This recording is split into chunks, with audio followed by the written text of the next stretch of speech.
I'd like to say again, once again, it's okay, Logan, you can get up and walk. Are you okay?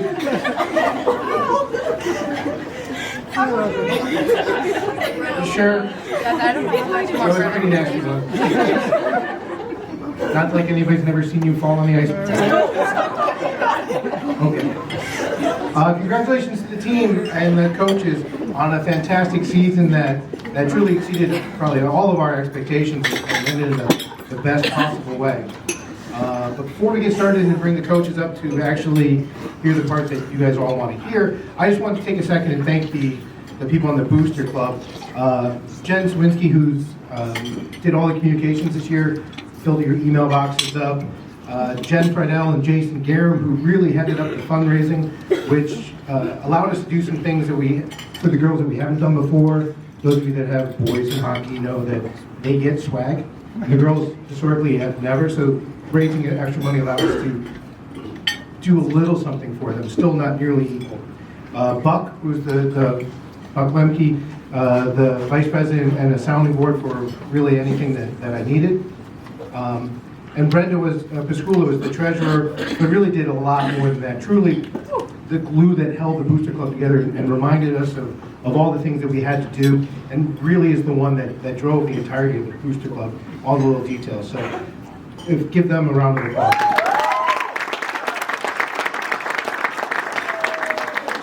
And without any further ado, if no one wants to listen to me, Coach Duvert.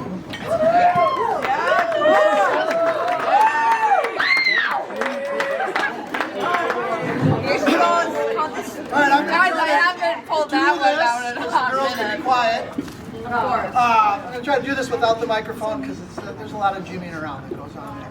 I think we're going to start though. Coach Bauman was not able to be here.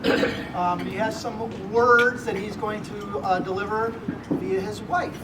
Chief Bauman, come on up.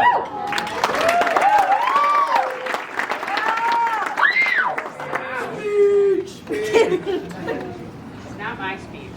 Can you guys hear me? Oh, use the mic.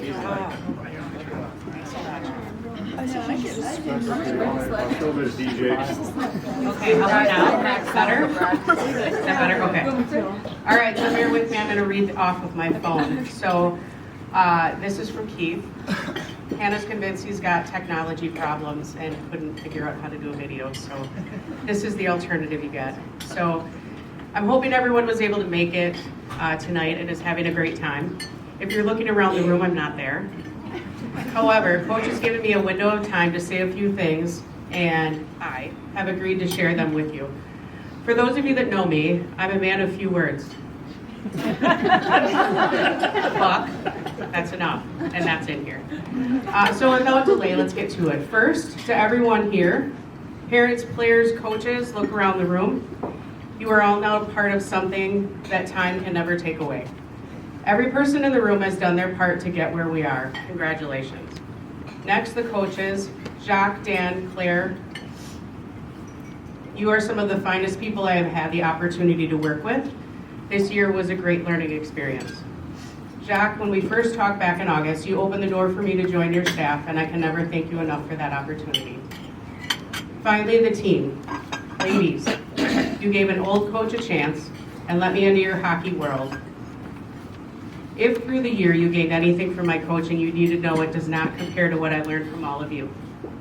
Your amazing grit and grind, team personality pushed us over many hurdles, both on the ice and off.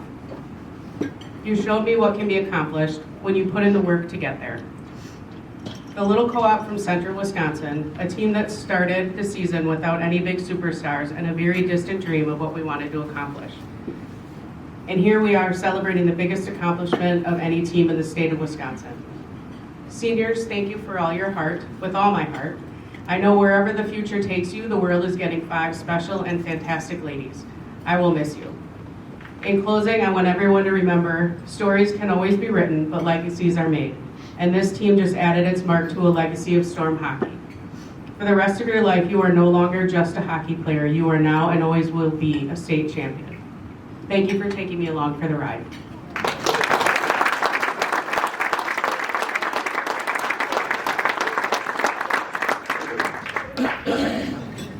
right. What he said. That's it. That's my speech. Perfect. I guess for me, right? I wrote this 4-page thing.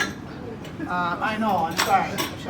It's not. I've gone round and round about how to do this whole thing. And right, for me, it can begin and end with, ladies, you're state champions. Like, that's it.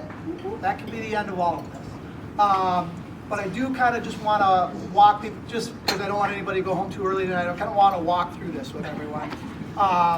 And what it was to get where we did, because it was pretty amazing. And I'm going to start at the very ending. Last week, I had a conversation with a former player of mine who's coaching hockey in Tennessee.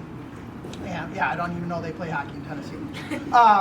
And he, I told him, congratulations, coach, that's awesome, best season ever. And I kind of stopped and I paused and I'm like, it was the best ending ever.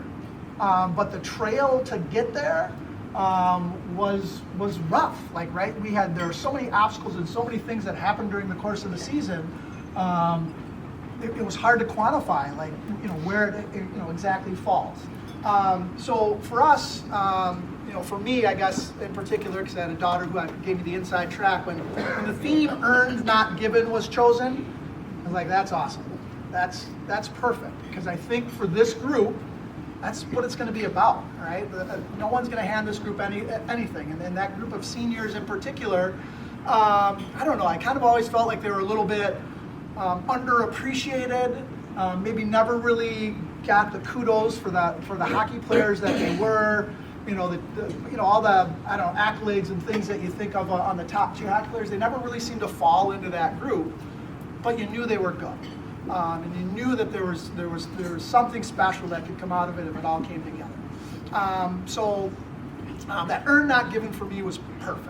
I thought, right, if we can really get them to buy into that concept, that idea, some great things are going to happen. So met with coaching staff in October. Yeah, I know I'm only in October, so bear with me. And right, we chatted about the season and what it would look like and how we thought things might unfold.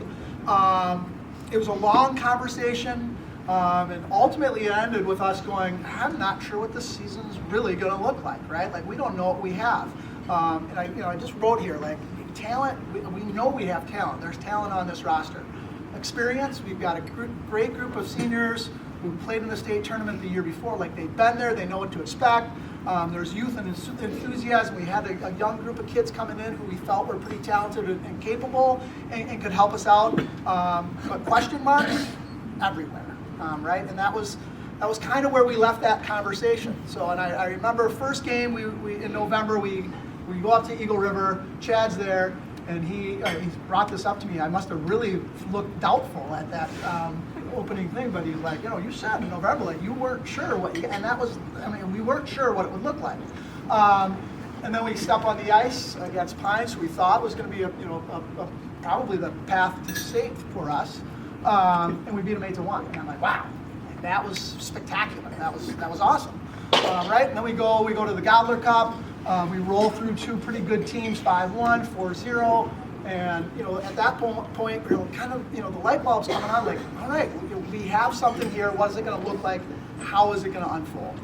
We go into December, and kind of our warts, our cracks started to show up a little bit. We still were very successful, but we had a couple of overtime wins against teams that were like, I think we were better than them, but we didn't really, show. Hannah, don't tell Lexi I said this, but we really struggled against a not very good Black River Falls team. So that was, kind of a head scratcher. And then we go to Fond du Lac, and we lose, right? And I'm going to blame the refs in this speech because they're not here and nobody can yell at me. But, right, we're up 2-0 late in the game. Well, let's make a 5-on-3 here and even things up, right? But still, it was a team that we felt like, man, we should have played better, right? And we lost. And there was, at that point, there was some head scratching going on. I don't know if I won't name names, I guess, but during that game and after that game, There was two of the nicest human beings on our team about ready to kill each other. And it was, right, there was kind of an ugliness going on. They're laughing at each other now because, right, so, us as coaches, like, we don't get it. Like, we're I don't know, 8-1 at whatever it was at this point, and we can't quite get on the same page. We can't quite get this group together so that they can really see the bigger picture. So we head to our holiday tournament, kind of unsure of what we had. We beat two teams in the first two games, played pretty well. We were super pumped about the Metro Links game. I think we put a lot of energy into that, and then turned around, played St. Croix, who was good. But again, we felt like we really dominated the game. That was the one that Coach Bauer continues to scratch his head about, like, how did we lose? How did we get shut out by that team, let alone lose, right? And again, right before that game, again, a couple of kids there's tears before we go on the ice. We're like, we're about ready to play a championship game, and we got girls at each other's throats. Look at Drew's laughing, like, I remember that, right? So, right, they're like, and so we're still scratching our heads, like, wow, we are really, really good at hockey and really, really bad at getting along and trying to figure this all out. So, right, we as coaches, are spend a lot of time talking about. So we flip the calendar to January. And credit to Coach Bauer, he's just like, we gotta start sitting these girls down together and start figuring this stuff out. Like, I don't think they see potentially where this can go. Like, they don't really see the big picture. So we spent January talking a lot. We would get together, and Drew's again nodding, like, yeah, maybe too much, right? But Mondays in Mosinee, we'd get together, we'd basically break into the Mosinee High School and find a spot wherever we could to sit down and chat.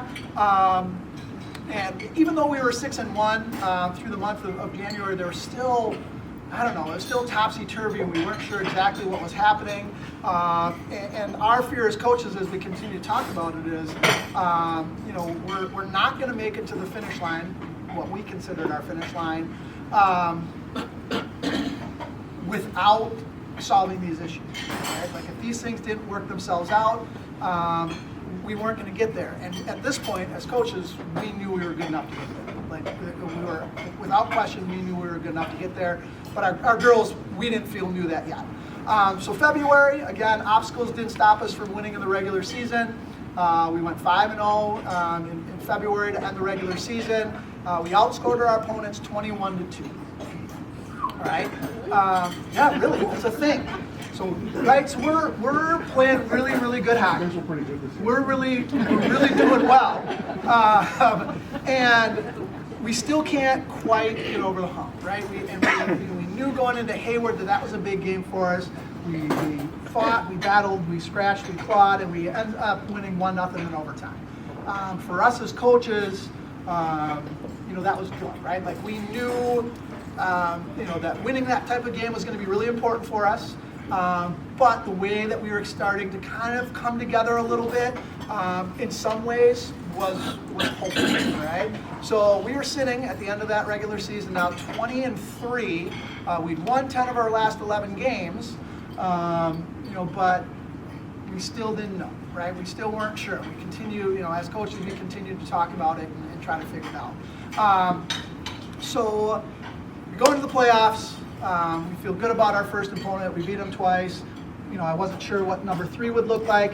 And really similarly to the first game, we beat them 8-1. And we're like, wow, like, that was a really, really good effort. We played really good hockey, and everyone contributed. And this was the point for me where I thought, maybe we figured it out, right? It's a weird piece, right? We're up 7-1. There's, like, I don't know, 2 or 3 minutes to go in the game. And little number 21 is out on the ice, right? She gets the puck at the point, fires a laser. That thing was probably 100 miles an hour, all right? I think, right, like, I popped the water bottle, I don't know, it was a blast, all right?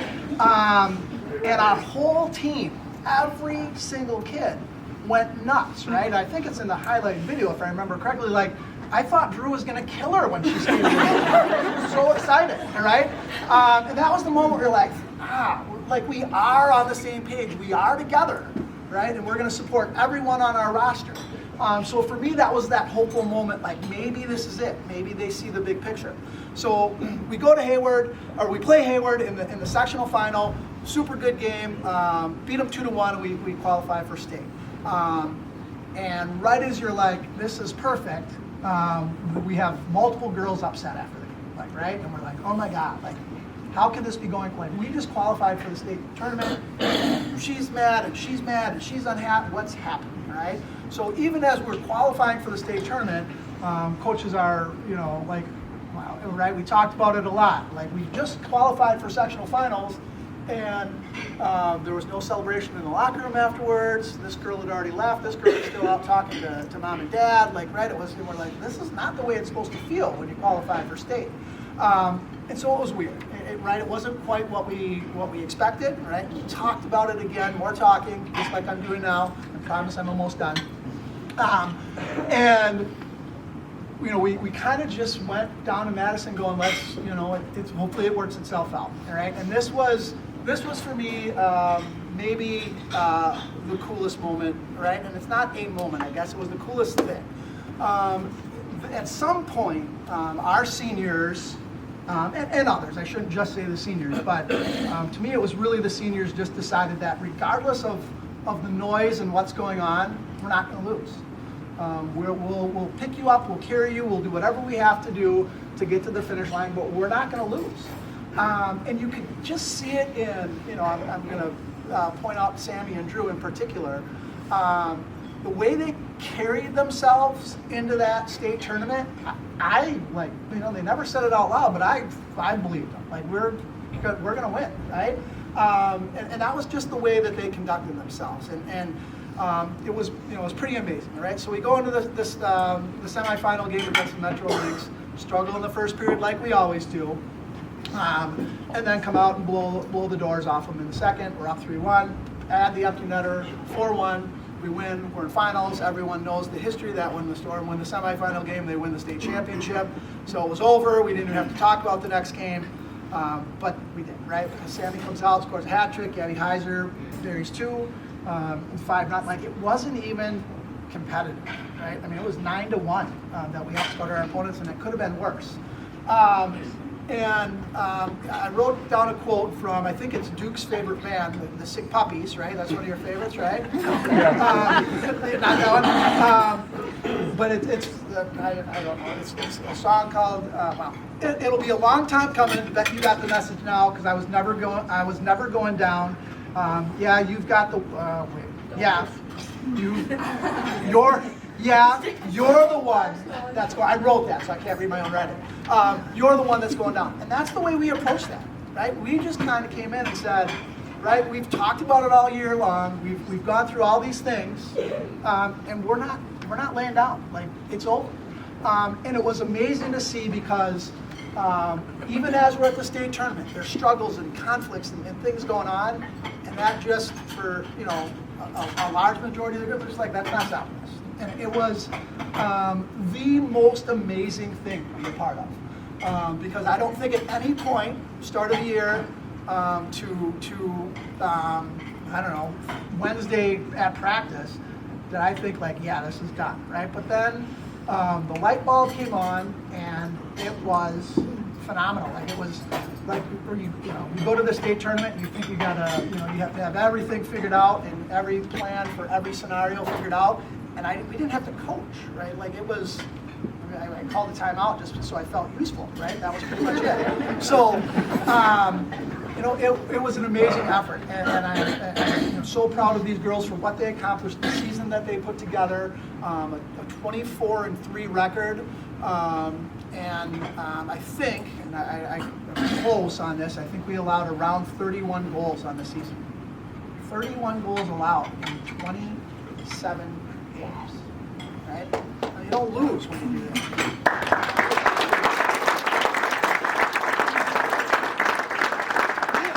So last part, so why did we win? All right, it came down to me for 3 things, all right?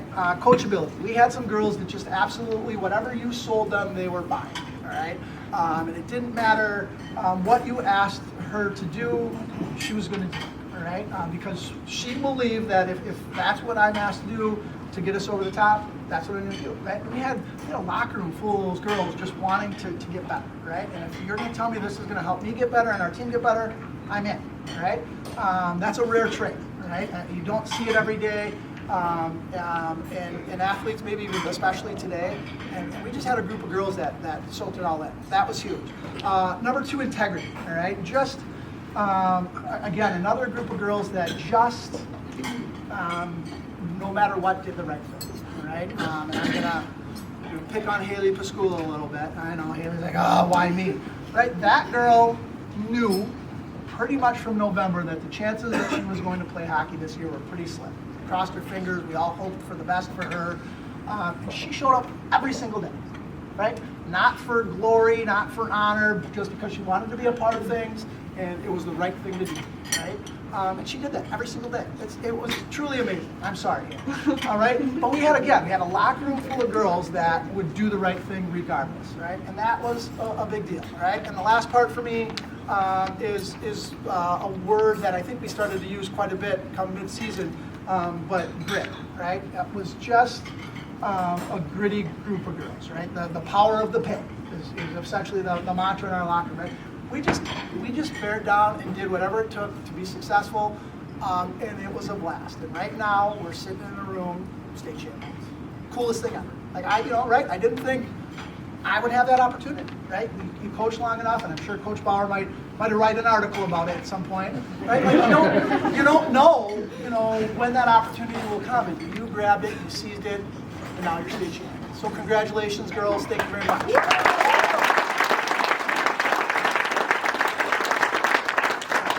So in the past, I've hogged these banquets for all of my career. And just talked about everyone individually, but the thing that I loved about this team, for me as a coach, is we had a staff. We had a coaching staff who had equal input to ideas and thoughts and contributions to what happened. So I thought it was only fitting if all of us had the opportunity to maybe come up and just talk about some of the players that we worked with and what that looked like. So Coach Tomchuk and Coach Bauer, if you could come on up, that would be wonderful. You can clap for that, yeah.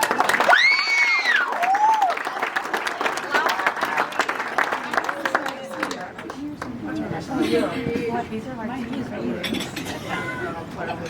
can have it if you want. Pretty loud, but is it on? It's on. Oh, I just thought I was asleep. All right, so first of all, obviously, congratulations. Every single one of you ladies is a state champion. Like, that's amazing, right? Give it up for that.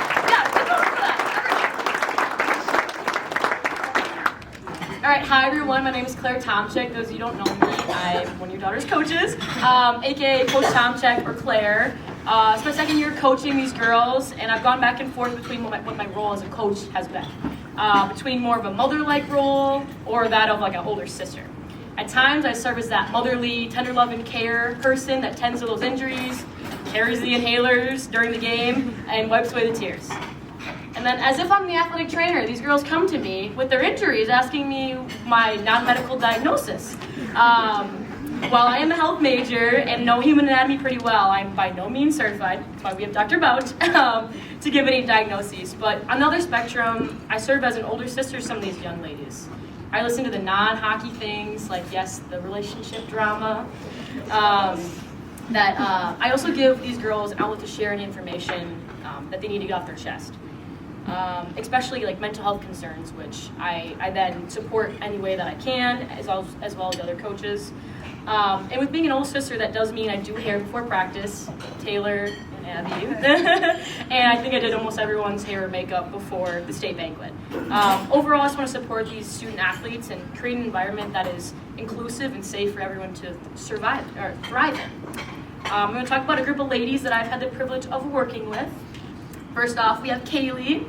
Kaylee is my second year coaching Kaylee, and within these short 2 years, she's grown so much as a player. Kaylee's an extremely coachable player. Any feedback you give her, she will make that adjustment to her play. To an outsider, Kaylee could come off as a little shy, but when it comes to hockey, that switch is totally flipped. Her effort in practices and games is what contributes to our team's success. Kaylee can enter a game at any time and compete. She's also incredibly supportive of her teammates. During games, she's one of the loudest voices I hear cheering on the bench, which cultivates a successful environment. I gave Kaylee a leadership role this year within the JV team, and I asked her to be that loud voice during warm-ups, telling them when to switch to the next drill. She took this role and did her job on and off the ice, and I'm so proud of her accomplishments this season. Kaylee, come on up.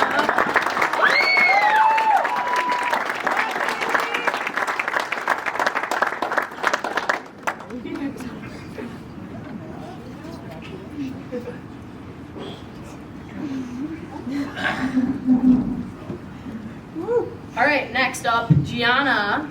Gianna, or G, the nickname that has been given by the girls for Gianna, is a player that also may seem a little reserved off the ice, but when she's playing, it's a total different dynamic. She competes and goes hard every single shift, regardless of the score. G will jump into the game at any time coach calls her lineup, go into the play, and win the faceoff. Just exactly what she did at our state semifinal game. Coach called her line, and while their eyes may have gotten pretty wide, they got out there and did their job. Her hard work contributed to her first varsity goal this year, and I don't think I've ever seen someone so humble to try and give the credit to someone else after she scored. She is also in the running for most fashionable. She walks down the hall to the locker room, and the coaches and I are amazed by her sense of style. Overall, Gianna continues to work hard every single day and grow as a hockey player, and I'm very proud of her accomplishments.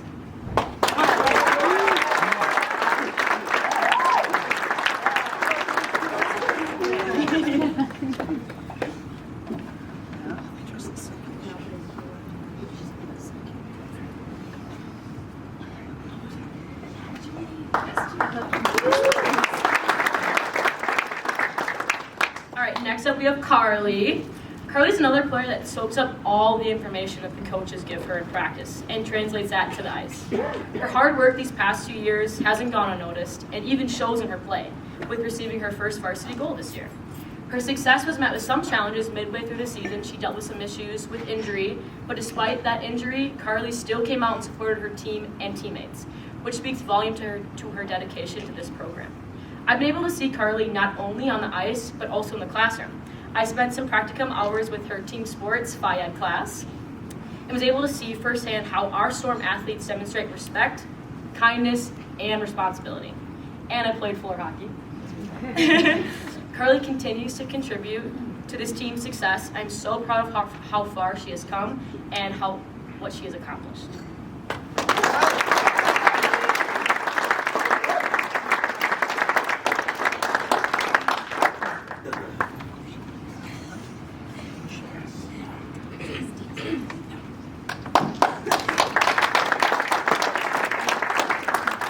Next up, Carissa. Carissa is a joy to have on this team. She is kind, respectful, and driven. Exactly what great programs are built on. Within the past 2 years that I've coached, we've seen significant strides in her abilities within hockey. Carissa is another one of our athletes who isn't the most outspoken, but that completely shifts when she's on the ice. She overcame some adversity early in the season after receiving an injury, but after getting healthy, she returned to contribute to our success. Carissa is up there on the list of most fashionable. Her outfits every day are very well put together and stylish. I've gotten to know Carissa a lot more this past year and can truly say she's a considerate young athlete and truly listens to what coaches have to say. She is so much fun to coach, and I'm so proud of her accomplishments over this past season.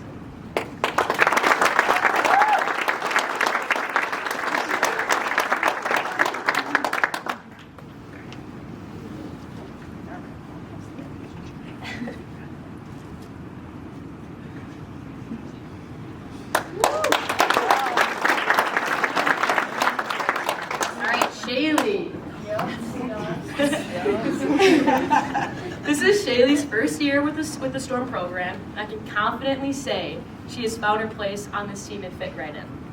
Along with being one of the funniest young ladies on this team, she's very determined.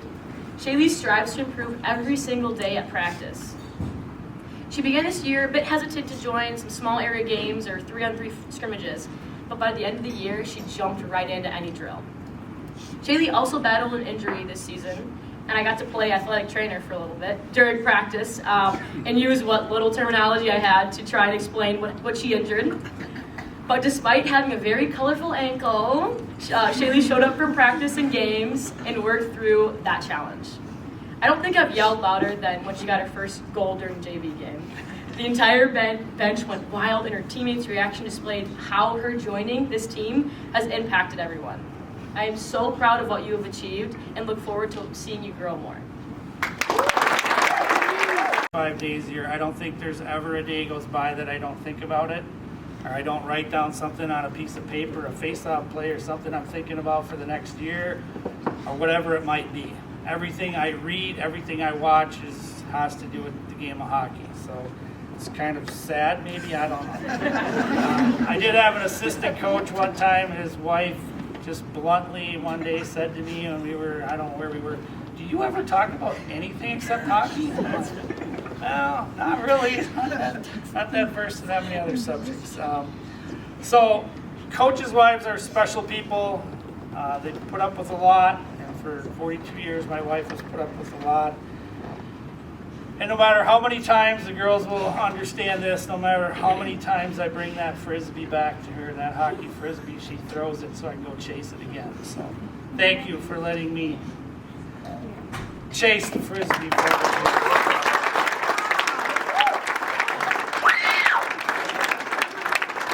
Leah's here. Yeah, I'm here. Next, I want to thank the coaches. I will get to the players here, just bear with me. I want to thank the coaches, Jock, for giving me this opportunity. I don't think either one of us knew for sure when we agreed to go on this venture together how it was going to turn out. Quite honestly, my previous stints as an assistant coach weren't that much fun. So I was a little bit worried. I didn't know how it was going to go. I knew when we sat in that first meeting that we had a little bit different ideas about the game, but I was like, we can make this work, and we did. I can't imagine I could have been put in a better situation as far as the amount of input I was allowed. Some of you heard some of this at the pep rally or whatever we had when we got home, but every Sunday night I would put an email together. When we'd leave on Saturdays, like, send me your ideas. What are you thinking about the week? Next week, what do you want to do? And I would do these long emails, and I'd just sit there and look at that send button. I'm like, do I really want to send this? Because maybe some of this stuff he isn't going to like. I don't know. And I just kept sending them, and I was always worried about what was going to come back. And if he didn't answer me really fast, I was like, oh, he didn't like what I had to say. So I was a little bit worried. But everything, it came back literally every time. Love this idea. Let's do this. This is great. So just the amount of input that he allowed me to have, just can't thank him enough for that.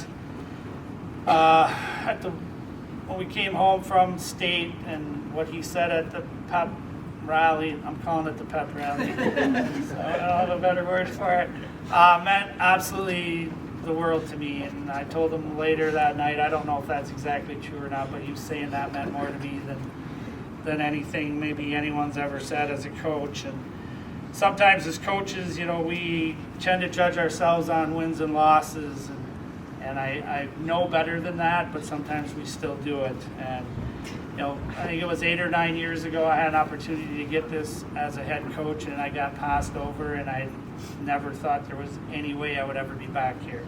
But I have to say it was worth it. I'm glad I came back. And for me, one of the really worth it moments for me was watching him and Gab with that hug at center ice, knowing that he'd won a state championship with his daughter. That was pretty awesome. So, Coach, thank you very much for giving me this opportunity. Keith, same thing, watching Keith and his daughter, to have two father-daughters out there, what a great thing to see. Coaching your own kid can be hard sometimes. I thought he did a really good job of it. Keith and I have one thing in common. We're kind of both stats nerds. Like, we really love a lot of stats. He does his face-offs, and I do all these other stats. And so we have a kind of a common connection there. But he likes to really downplay his role, but he was an important part. Everybody who's in this room and all the players, parents, all were an important piece of the puzzle that made all this come together. Claire, I think Claire is a really important female contact for us to have on the team. The girls trust her, they go to her, they're so comfortable with her. and she can go into the locker room whenever she wants. So that's a really great advantage that we need. I feel like she's a sponge. I feel like she's really trying to soak up and learn everything she can, and I hope that that's someday going to translate into her being a head coach, because I think she'll be a great one. She never did my hair before a game, I can just tell you that.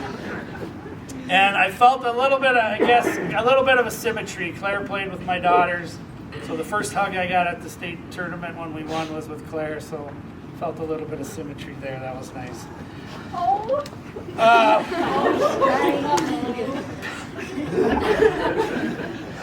Parents, this doesn't happen without a great group of parents that support the program and support the coaches.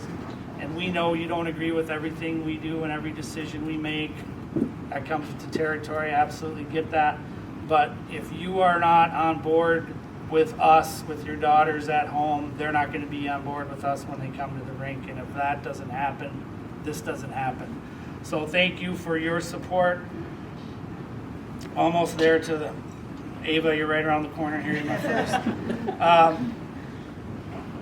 A couple things just for me about the season. Number one, I probably should learn how to braid hair, because obviously that's really something we need. And you'd think with 4 daughters I would already know how to do that, but I really don't. I greatly expanded my knowledge of pigs. They're very clean animals, contrary to popular belief. They're smarter than dogs. They have a great sense of direction, and they don't sweat, just like us at the state tournament. Never broke a sweat. So the power of the pig was a lot of fun. And I think it was an important part of us really making the game fun and rewarding some of the efforts of the girls. So I really thought that had a big part in our season. My daughter Emily coached the selects, and they won their districts this weekend to go to the national tournament, and all she could talk about in the car on the way back to Wausau was, Chloe's going to get actual real pigs. So my daughter has a bit of an obsession with pigs also, so that's where that comes from. For me, the turning point of the season, there was, Jack I thought covered it really well, but for me the moment when I think I knew that we really had a shot and that we were going to make the move is when we beat Chippewa Falls. We were so poised, we were so dominant in that game, and I felt like even though they weren't the team they were a year ago, I just thought symbolically the team beating them and a team that had knocked them out last year was just a huge boost to their confidence, and I thought we really played great hockey from there on in. I really appreciate Jock giving me the opportunity to run the power play this year, and I mean, he gave me complete control over that. I love the power play. It's funny, like when I'm watching a game with him and a power play situation comes up, he'll always be giving some comment about the penalty kill, and I'll always be talking about the power play because we're both kind of watching different sides of it. But I really appreciate that. We wound up 5th best in the state. My goal is for us to be number 1, and we'll get that next year. We're going to keep working towards that. But I was really happy with the group.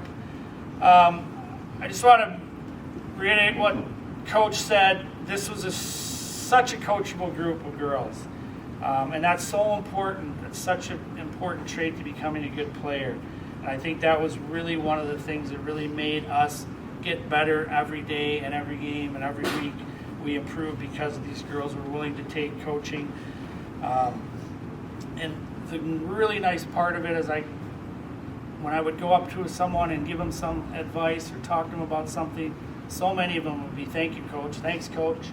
I mean, just it's a great thing to hear when you're a coach, you know, because I coach in hockey schools, and you go over and tell some snotty-nosed kid that he's going to do this, and he rolls his eyes at you and skates away. I'm like, okay.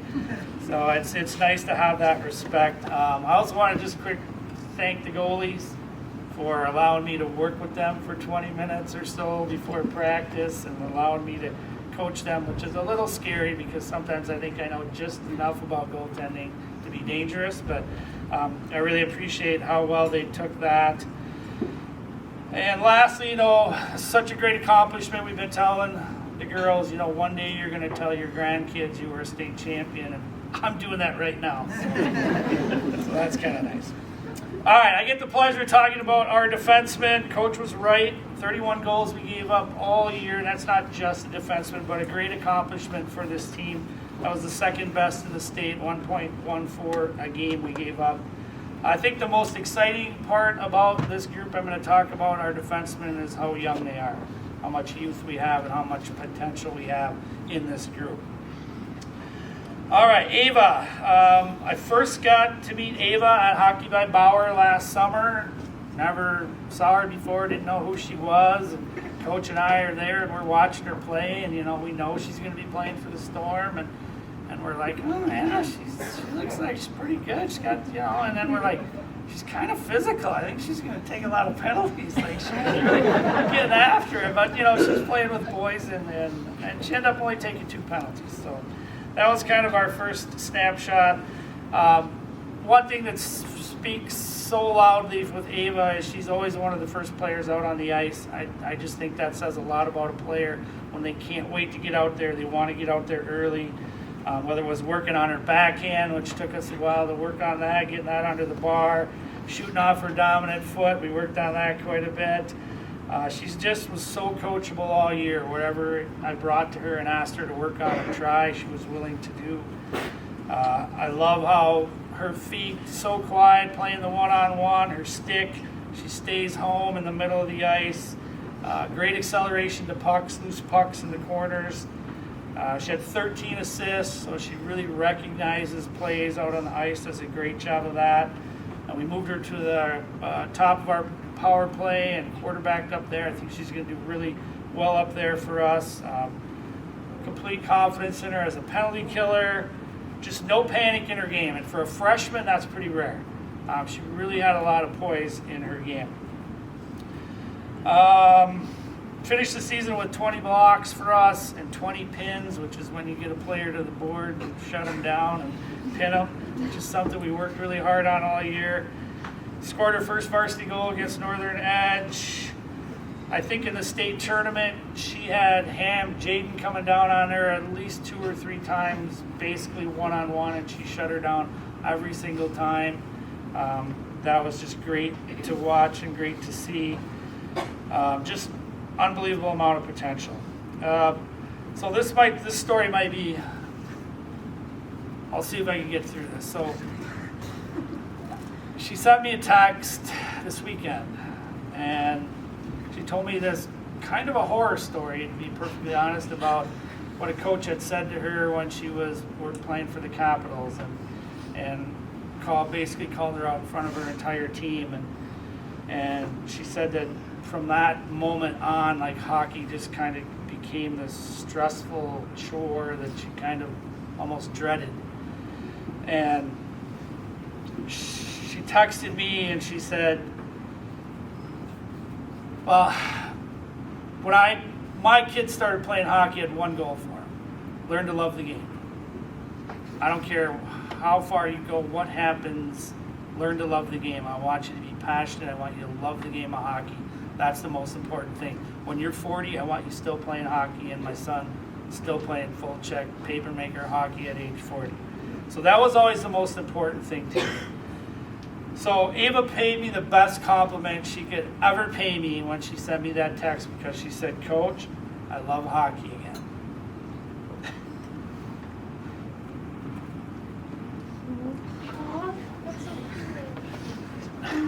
Nothing she could say could make me happier than that, to know that love for the game is back, and we're going to do everything we can to keep that going. So thanks, Ava.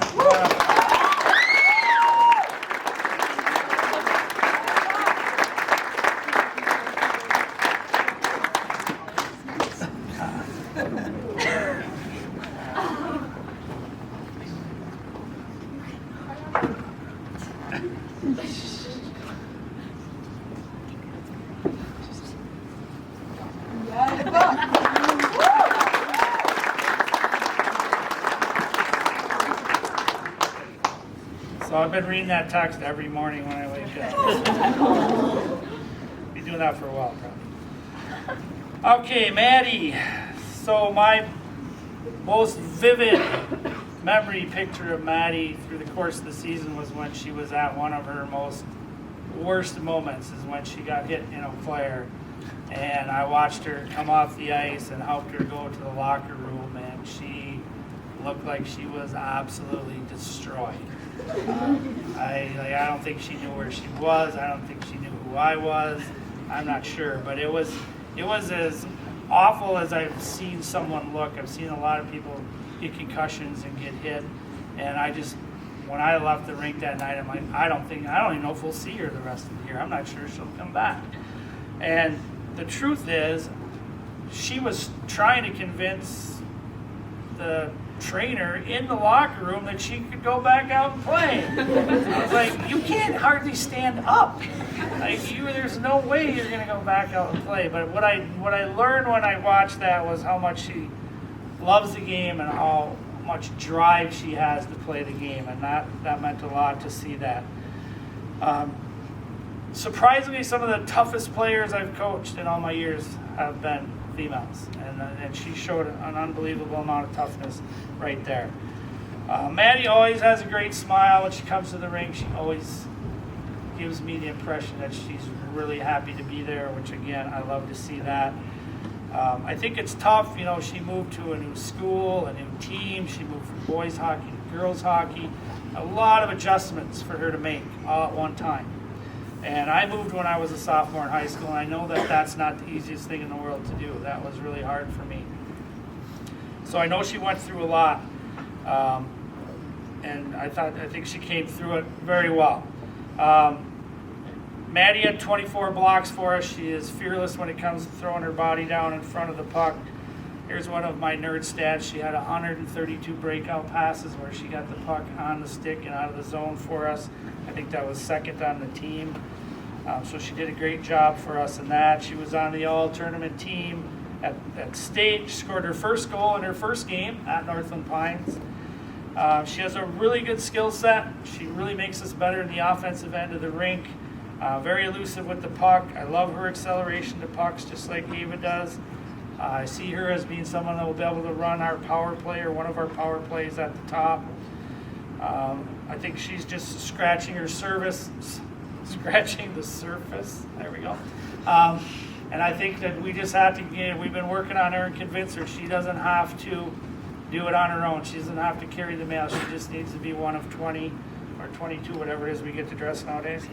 And that's what we want her to be moving forward. So, Maddie, come on up.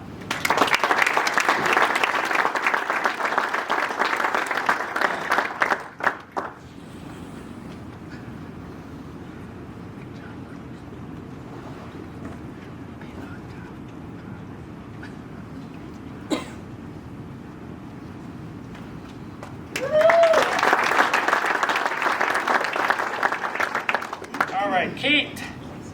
So my best memory of Kate is come to practice day after JV game, and I found her right away when she got out on the ice, and I came up to her and I said, Kate, last night in that JV game, like, you caught and shot that puck all in one motion, just like we work on every day in practice.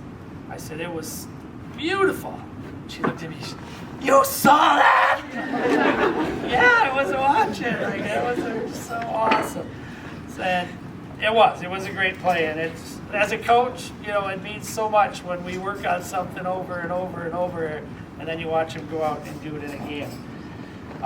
So happy to see her make sure that she got down for the championship game and got down to be a part of all of this. So I was a little worried that wasn't going to happen, so I was really happy that she made it down. Anytime you're going from youth hockey to high school hockey, there's a transition. Some people transition faster than others. There's a lot of variables go into that. For Kate, I think this year it was hard because she had some injury problems, concussion. We kind of battled through that. So I really kind of have to give her an incomplete grade when I look, because I didn't get to see her nearly as much as I got to see most of the rest of the players.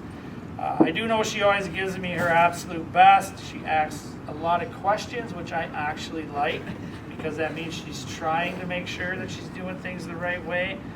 She always truly seems happy to be at the rink. When we do any drills where we're working on our defensive side positioning and staying between your goaltender and your player, she is one of the best that we have on our team. She absolutely does great with that. I see her as that where she will develop into someone who's a really defensive-minded defenseman, stay-at-home, goalie's best friend type of person. So I'm really excited to see what Kate will do when she can get a full season in next year, right?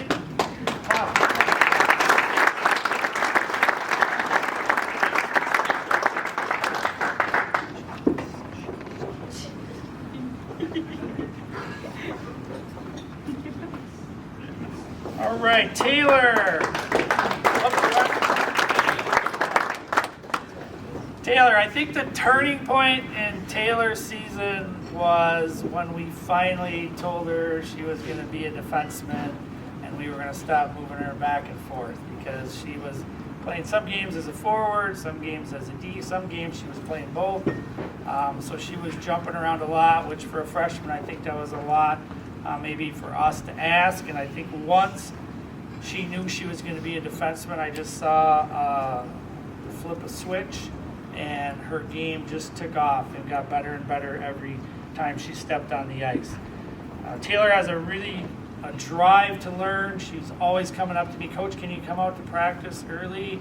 I want to work on tips. Can you come out and pass me? I want to work on my one-timer, which I love. I mean, I love to go out there early. Like, I'd just be there all day if I could, but I don't think they'll let me. So I love that. She's quiet. She's very confident, I think, in herself. She doesn't panic, which is what I really like about a lot of our defensemen. They're just have that mentality where they don't get rattled. They don't let things get to them. Whether we were playing 5D or 4D, or she was playing forward and D and bouncing back and forth, it didn't matter. Never heard a word from Taylor about I'm not getting enough ice time, or when am I going out, or what's going on. She did a great job of whatever I asked her to do and whatever role I wanted her to be in. She did that. Scored her first varsity goal against Hayward in November.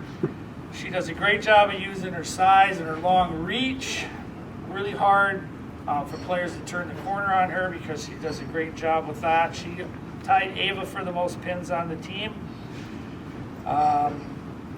14 assists, very good play recognition again. She gets her head up, she finds people that are open. I thought her decision making improved as the season went on, and she can really send the puck on a one-timer. So I'm excited about moving her into the middle on that power play next year and seeing what she can do in there.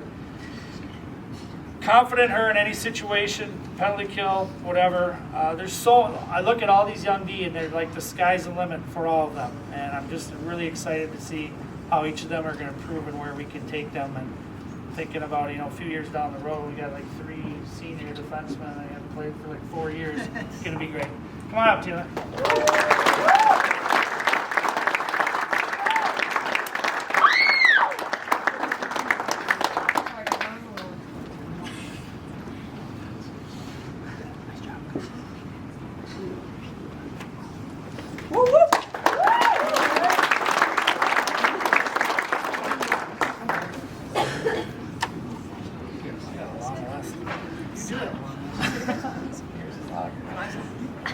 All right, Abby. Okay. The braces are gone. I like the new look at it. It's good.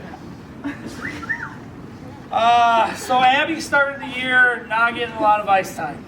Perfectly bluntly put, all right? And I don't remember what game it was. Not sure we were at the pig point yet. We were giving out pig stickers yet.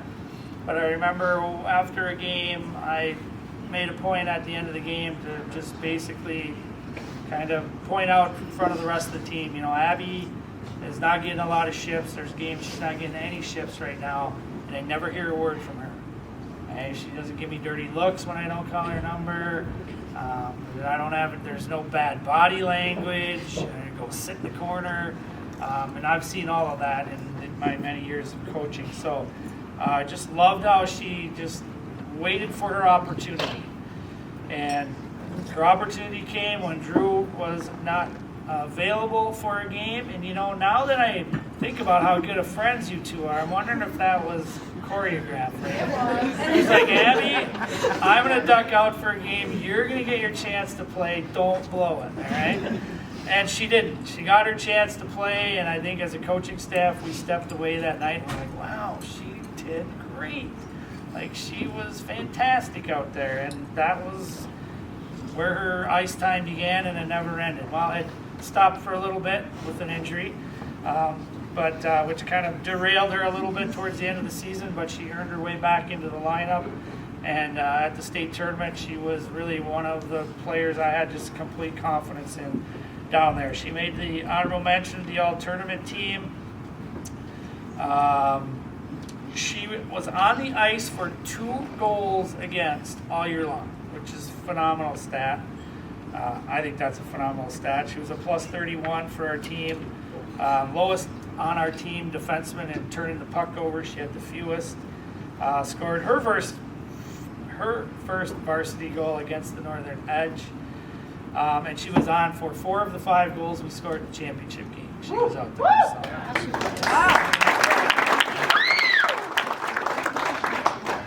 She's a very defensive defenseman, which I love.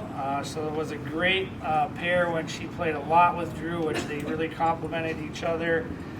Very good with the puck, makes really good decisions. Her puck management is really good. We have to kind of get her to shoot the puck a little bit more. She kind of has like a fear, I think, of shooting the puck.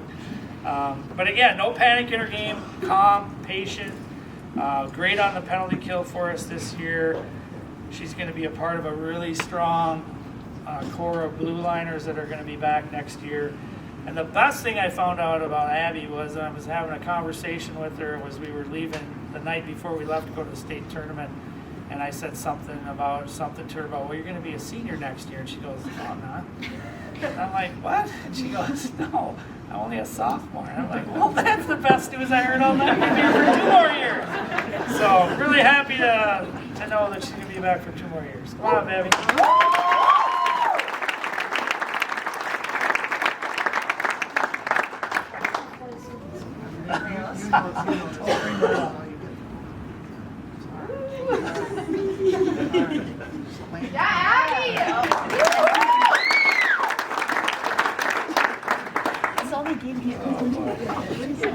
All right, Malia.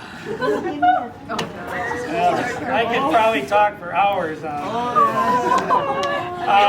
so I think Malia and I kind of had our connection when it was before the Western Wisconsin game. Yeah.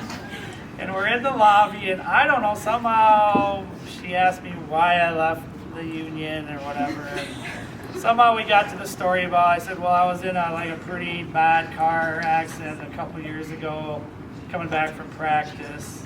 And I said, you know, like if the guy would have hit me a couple more feet closer to my door, I said, it would have been pretty bad.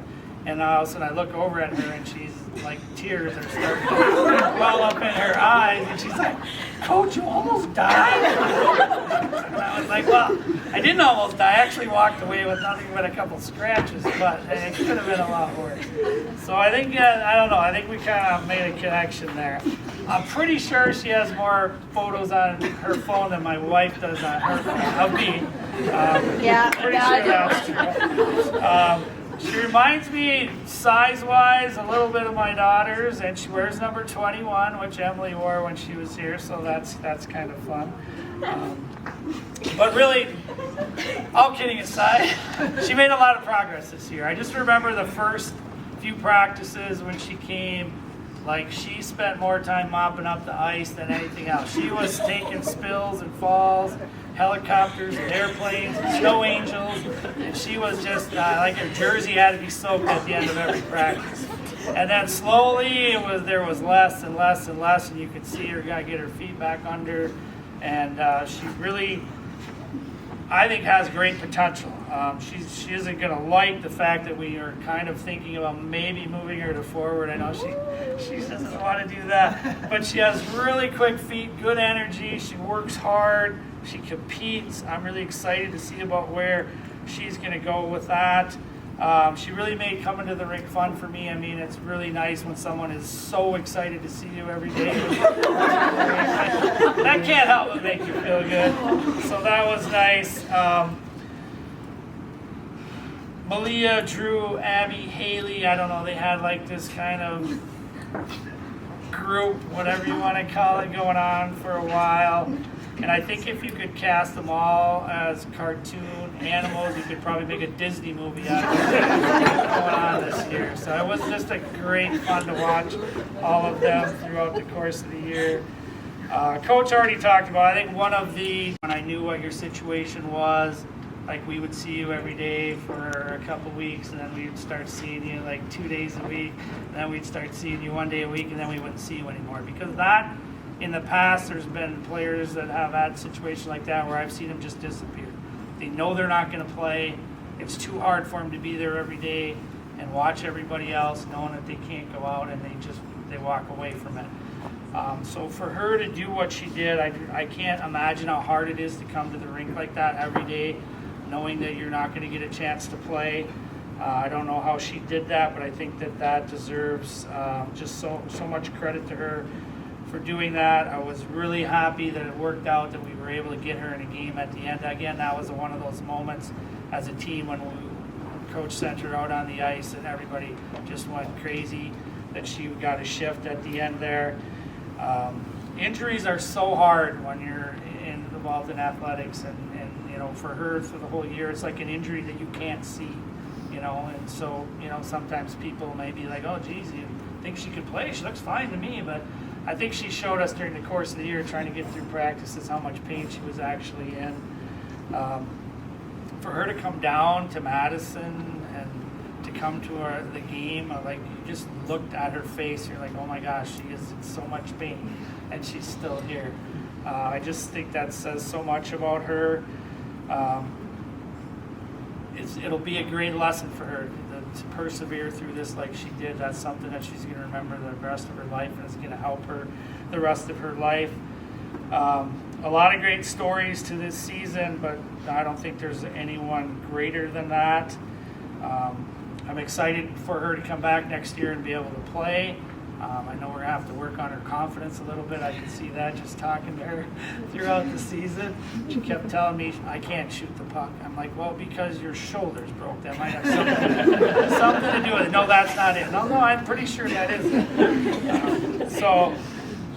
Just excited that we'll get her back next year. And again, all of your teammates here, I think everyone here, like, just what a great round of applause. What a great thing she did this year for this team.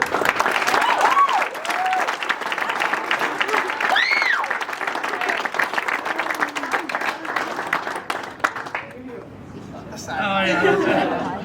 Great job.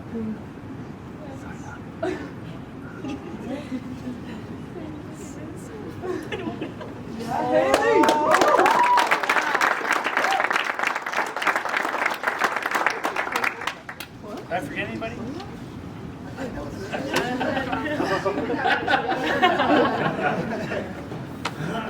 Okay, Drew. So I guess the season, my first memories of working with Drew is I put her on a power play, and when we put 2 power plays together at the beginning of the season, and she was on what I think she considered, or maybe we all considered, the second power play. And I remember, I don't think she was too happy about that. And we were practicing one day, and she really wasn't giving me like the greatest effort, and I said something to her about, like, you know, you really got to stay up higher at the blue line. You're getting pulled down too low. And she's like, I just don't think I can do that. I was like, oh, well, I guess I'm gonna have to find somebody else. I said, I really think you're the right person for this, but I guess if you can't do it, you can't do it. So things went on, and I kept her there, and we got it figured out. And I don't know when the magic moment happened. I do know there was one practice where she was not giving me what I needed, and I kind of got face to face with her. I was a little bit scared. I'm not gonna And she just kind of gave me, I said, this is not your best and I need better right now. And I'm just not getting it. She just looked at me like, I want to kill you right now. But somehow this magical relationship came to be. I'm going to go through her stats and then I'll finish with that thought. Just a great season for her. For her to wind up second team All-State, I thought was a complete injustice. If she's not one of the top 2 defensemen in the state, I don't know anything about the game. She was on the All-Independent team, state tournament co-MVP, Molly Engstrom nominee. Just a lot of accolades came her way. Great season, 7 goals, 25 assists.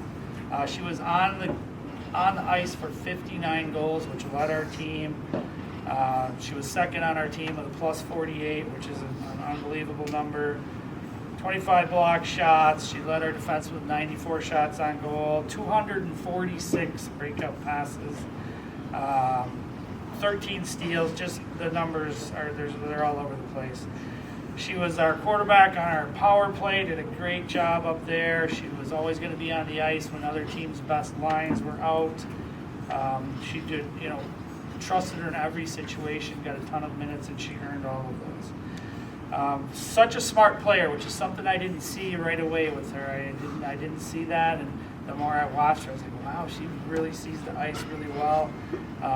Great patience with the puck, made really good decisions all year. Loved how she would jump up into the rush and join offensively. And I loved the moments when you could just see she was frustrated, we couldn't get the puck out of the end, and she'd just be like, all right, I'm just doing this by myself. I'm just carrying it out. Not sure what I'm going to do once I get past the red line, but I'm getting it out of the end. Just love to watch that. One of the best compliments I think that I heard is, I don't remember what game it was, but I was stand next to Claire and Kaya, and just, I don't know if we started talking about Drew or what happened, but all of a sudden they're just both like, I just love Drew. She has your back. She will play for you. She will kill for you out here. She will do anything for you. I know if anyone's messing in front of our net, she's going to take care of it. I just love her. And then I think at one point they but I'm a little bit scared of her. So she kind of had that vibe going on all the time. So somewhere around Christmas time, we kind of had a rough patch with Drew, and I had a conversation with her, and we sort of made a pact, I guess, that we were going to get to the finish line, as I kept trying to call it, and we were going to hold that trophy at the state tournament at center ice. And not very often in your life do I think you make a pact or a prediction or whatever with someone and you actually get to see it come true. And it did. So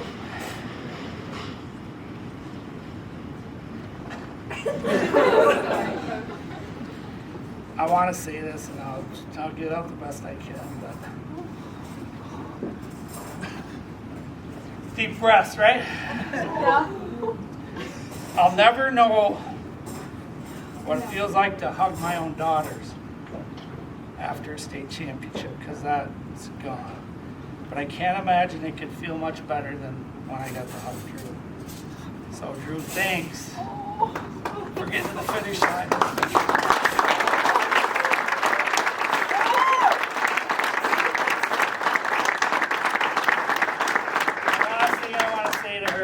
I want her, and I've already told her this, but I want her to understand what great power she has when she's positive and when she's on the same page with everybody, how a great influence she can have, and she can have that exact same influence the other direction. And I want her to focus on making sure that she does it for good and not evil. So come on up.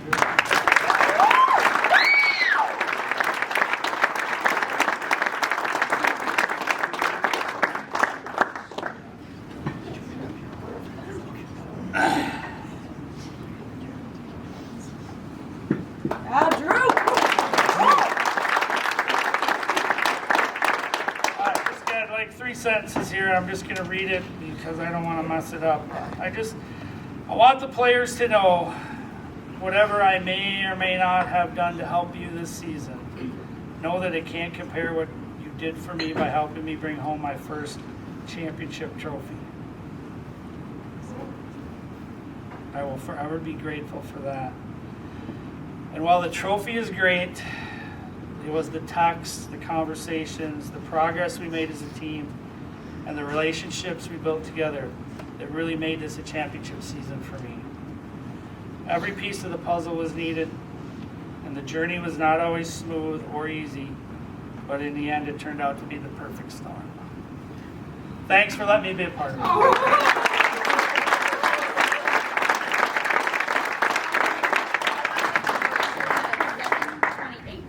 It is 8:11. All right, well, I'm just going to say, first of all, I'm really glad Coach Bauer got emotional, because I'm the emotional one, and I know it's coming, so be prepared. Well, Coach Bauer did a nice job with the thank yous, but I have mine written down here as well.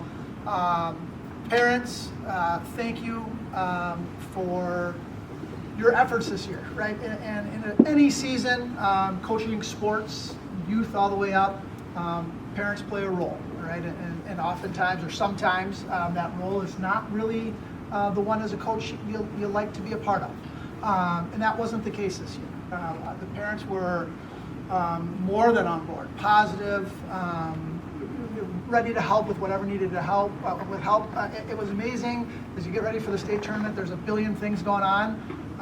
And Brenda and Paul and it was just like, what do we got to do? Let's get it done. And it made the experience so wonderful, right? So parents, thank you. Booster Club, for all that you do behind the scenes. I don't know, just the immediacy that with how some things happen is amazing to me. Hey, we made it to state. 3 days later, we got state shirts. We're ready to roll. I mean, it's amazing what they do. All the work that is put in to make this program happen. And I don't know if the girls even appreciate all that goes on and what that looks like. But thanks to your efforts, it does happen. Mr. Seckel, he's retiring this year, and for me, he is someone that communicates so well with me. And has made this job easy.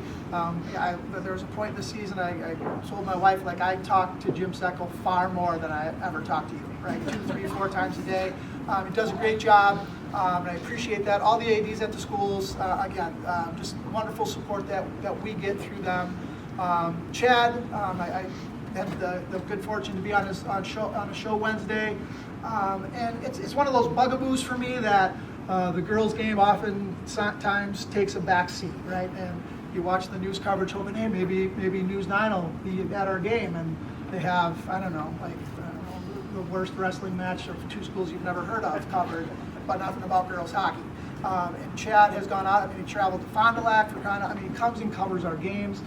It's appreciated, Chad. Thank you very much.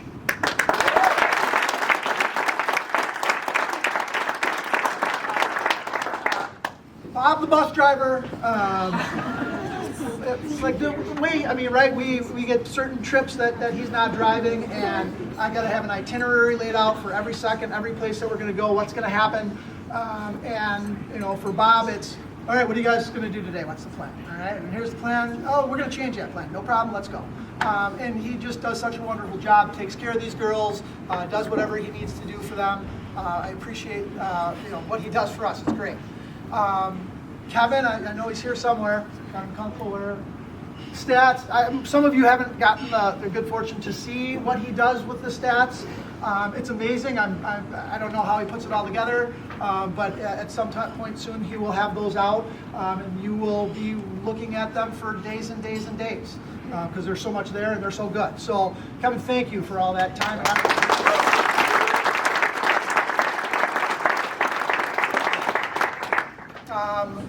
The rink crews from all the rinks that we use during the course of the season. It used to be, and it's one of those things, as I've stepped away from the high school game, at least once every year I'd make sure our team just went and thanked those people as they were coming on the ice, and I've stepped away from that, but it's so important, it's so little, because those guys do their job kind of thanklessly, and oftentimes we stay on the ice longer than we should, and don't do a great job cleaning up locker rooms and things like that, and they treat us super well. I will say the guys at Marathon Park, when we came walking in after the state tournament, I don't think there was a happier group of people, that we'd won a state championship, and it was really cool to see. So those guys and all the work and time they put in, thank you. Coaches, like I said, this was an amazing group to work with. This is my 14th year of being a head coach, with a high school program, and I've always felt like I've had to carry the burden. Like I've had to do it all. And so when we sat down in October and kind of delegated roles and what things would look like and how it would go, I kind of got a sense already, like this is going to be nice. And then I would get my Sunday emails from Dan, and here's what's going on. Do you mind if I do this, or what do you think about that? I'm like, this is great. Like, I don't, right? And so over and over again, we had these communications going on that just allowed this season to unfold in a way that I haven't had before. And the efforts that they gave just made it so enjoyable, right? Even when things in the locker room were struggling or not going the way we hoped, instead of trying to take it on yourself and figure it out, we had a group of people, and Claire would step up and I got this one, all right? I'll go talk to these girls. And it was just such great chemistry in a coaching staff that I've never experienced before. So coaches, thank you. I can't thank you enough for all that you do.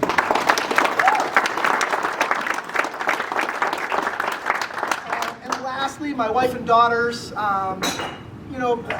Coach said it, right? Like being a coach's wife is not easy. Being a coach's daughter when you're supposed to be her coach of her U12 team and you don't show up for a month because you're trying to get ready for the state tournament.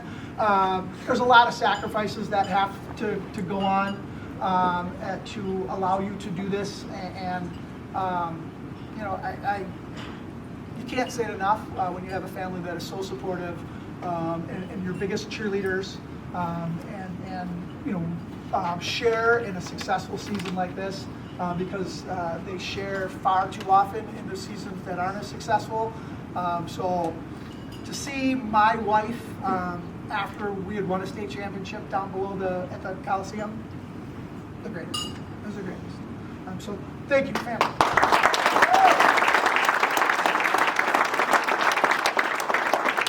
All right, I made it through that. Only a little bit of tearing. That was pretty good for me. All right. Somehow I got the goaltenders. I don't know. I got the goaltender.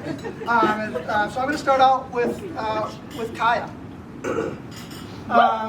Kaya is I wrote down all sorts of good stuff, but this is my first memory of Kaya. So I'm not coaching. She's, I think, a freshman on the team, and I'm sitting in the stands with my Storm sweatshirt on, and there's Kaya with the same Storm. I've never met the girl, never spoken to her in my life. She comes to me, she's like, "Oh my gosh, we're twins." Hey, I'm like, "Great, and yes, so who are you?" Right, and she and Gab had been good friends, and then all of a sudden we were like best friends, right? Like we're best friends. And I'm like, "Oh, great." And so then I must have been her sophomore, because then the next year I become the coach, right? Now I'm the coach. I swear, and Kaya may not agree, but it was at least 2 months before Kaya said a word to me that first week. Oh my God, I just embarrassed myself, and now he's my coach. This is great. So it was a funny moment for me. Last season, the third period of the Northern Edge game, right, where we have a large lead, and we say, "Kaya, you're going in for the third period." That was it right there. Eyes that big, like, "What? Me going in?" Yeah, you're going in, right? Scared to death, goes in, does a great job. Then it was just amazing for me. It was awesome this year.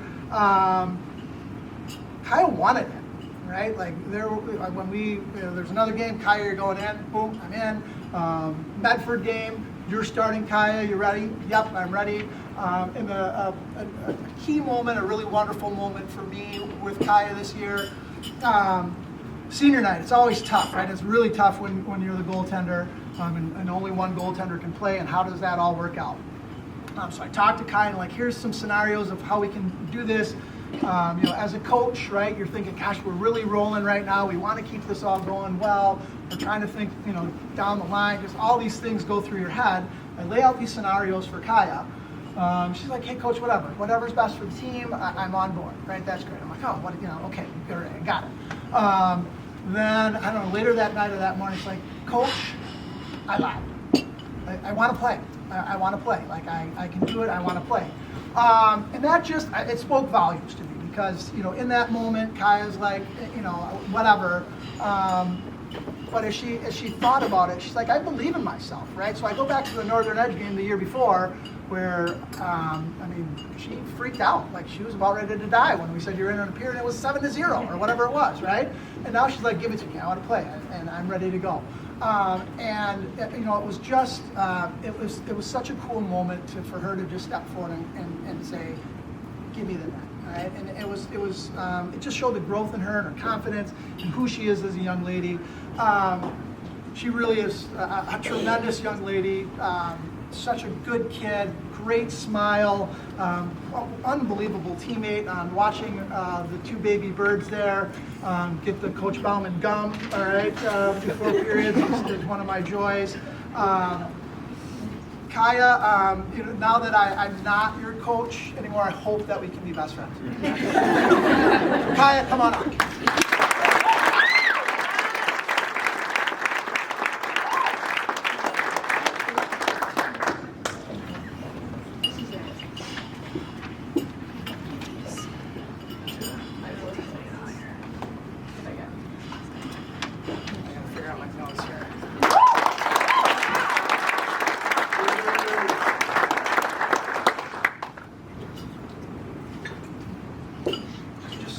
Wausau West, literally, Abby walked in today and she's like, this is what they give me for everyone's name, like 3 bars. I'm like, okay.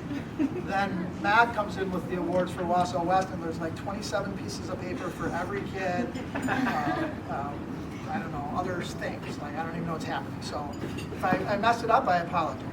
We'll fix it later. Julia DeBile. Where's Julia? Oh, right in front of me. Hi, Julia. All right, so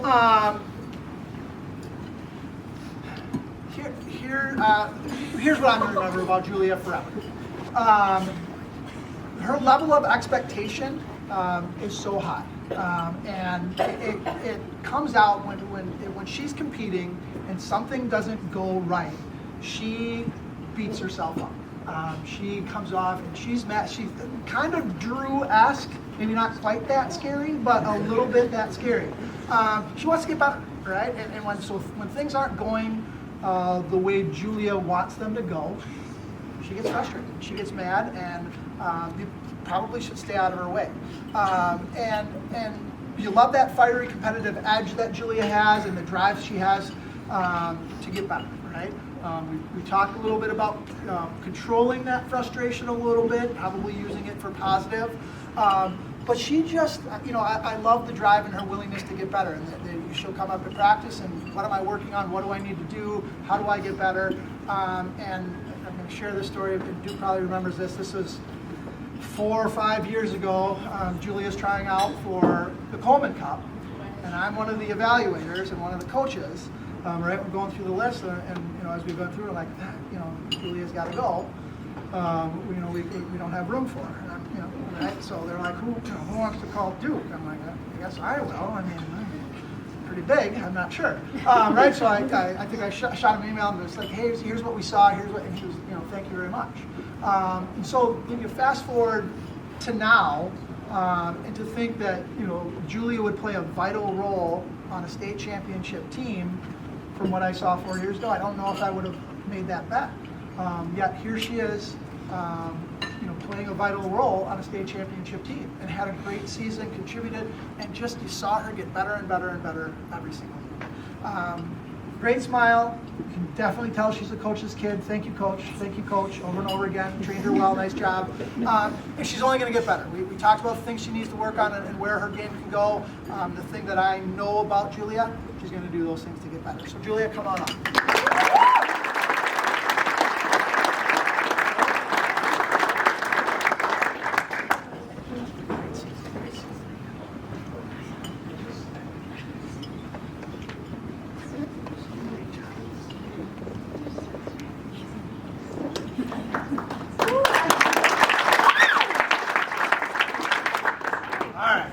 Young lady. Wow, she's another one of the Mosby kids. No bar. Tristan Wickland. What a phenomenal season. And it was kind of one of those maybe quietly phenomenal seasons, but 10 goals, 22 assists, 32 points.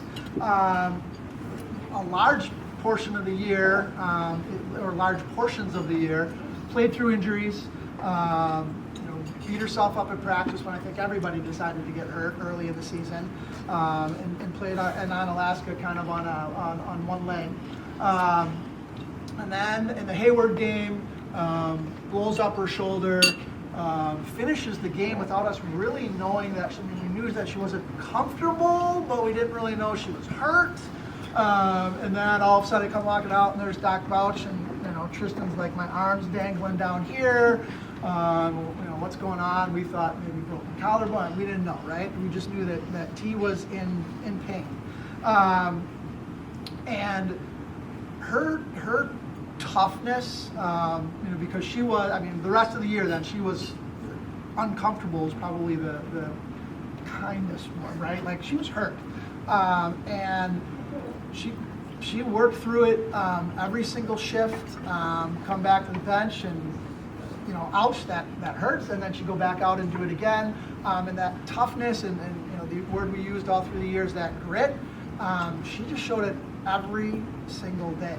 And another kid, one of the first ones that gets out on the ice every day, wants to shoot pucks, wants to get better, loves the game of hockey, and you can't fill a locker room with enough kids like that. Those are the kids that you want on your team. You put 20 Tristan Wicklands in your locker room and you are going to win a lot of state championships. She's going to have a phenomenal career. She's got a couple years left. She was an honorable mention all-independent team, and that's just the beginning for her. Come on up, man.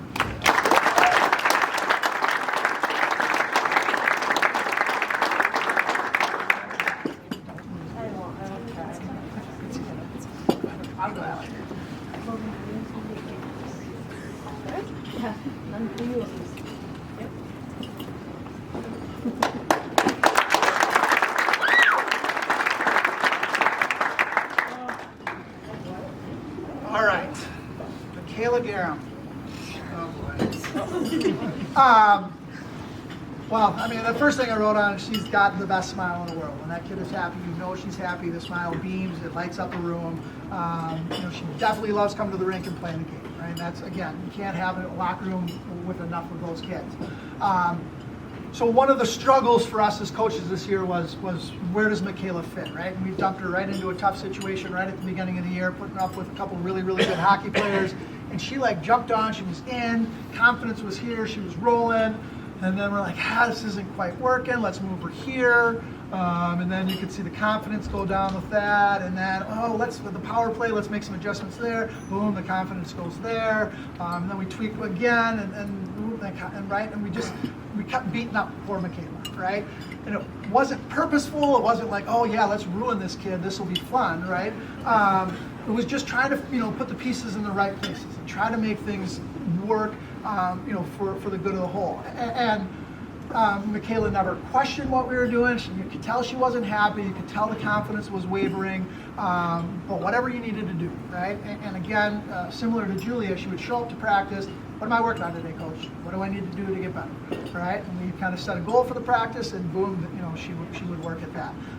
And it was kind of fun to watch. And as the year went on, as she got comfortable with where she was and what was happening, that confidence just started to come back up. And you can see her starting to make some of those plays that in the early part of the year she struggled to make, right? And for us, That's what we were looking for. Just simple improvement, growth, and then gain that confidence again. The best one for me with Michaela is I think at I don't know what point in the year, mid-January sometime, right? What am I working on today? What's my goal? Let's just work on getting that head up, right? I think that became our goal. You started, I'm like, let's work head up. And there was a couple plays at the state tournament where she's carrying the puck into the zone, puts the puck into the net, throws it, rims the puck around, head up, making the right play. That's it, right? So the last thing I wrote here is this kid's ceiling is super high, right? They're probably not a better skater on our team. And there was times, even at the state tournament, I'm watching her skate along the wall with the puck. All of a sudden she goes and she turns the corner on the defenseman. I'm like, wow, she just blew by that girl, right? And that's playing against the best teams in the state. Skates super well. If she is willing to, and I think she is, because she wants to work every day, she's willing to take those next steps. Nods her head, yeah. And kind of similar to T, if it's possible to have a 36-point quiet season, Hannah did that this year. And I think a lot of it was her consistency in her game. Hannah didn't have a bad game all season long. Really consistent effort, and I'm going to throw her under the bus because they threw each other under the bus. Her game really changed when we were at Fonda. And Logan and Hannah, like two of the nicest human beings in the world, are about ready to choke slam each other. And I felt like I needed to get between it, but do you get between it? Because yikes, and right? So they're going at each other. They're arguing. I mean, nicely, but not nicely. Yes, not nicely. It's not nicely. It wasn't as bad as it could have been, we'll put it that way. But right, I mean, they're mad at each other, right? They're not happy with how things unfolded, and obviously the game didn't go well, and it ended poorly, and right, so they're angry, right? And you could see, kind of some of the trouble that I talked about at the beginning, kind of really boiling over at this point, right? And at that moment, I feel, and Hannah, you correct me if I'm wrong, Hannah just said, you know what, I'm coming to play. Right? And the outside noise, all the other business, I don't care. I just want to play hockey. I want to love playing the game. I'm going to show up every day and give my best effort. From then on, really an amazing season. She played consistently well, and I think the struggle for Hannah this year is, she shoots the puck well, does all that stuff well, and the puck wasn't falling as much as she hoped it would. And so she found other ways to contribute to this team, distributing the puck, making the place penalty killing unbelievably well, contributing on the power play, all those things that she felt like once she said, Logan's just mean and I'm not going to talk to her anymore. And when she decided, my numbers don't matter, how many goals I scored doesn't matter, I just want to win. And as that light bulb came on, an unbelievably good season. Second team all-tourney, and another year of greatness out of her. Hannah, come on up.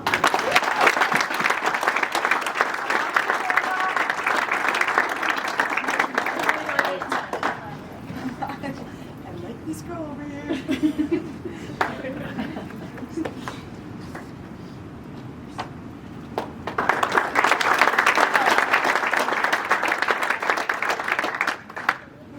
I don't know how many of you knew this. I didn't know this until tonight, but Gabriella Heiser, didn't even know Gabby Heiser, right? Gabriella, it says it right here on the certificate, it's real.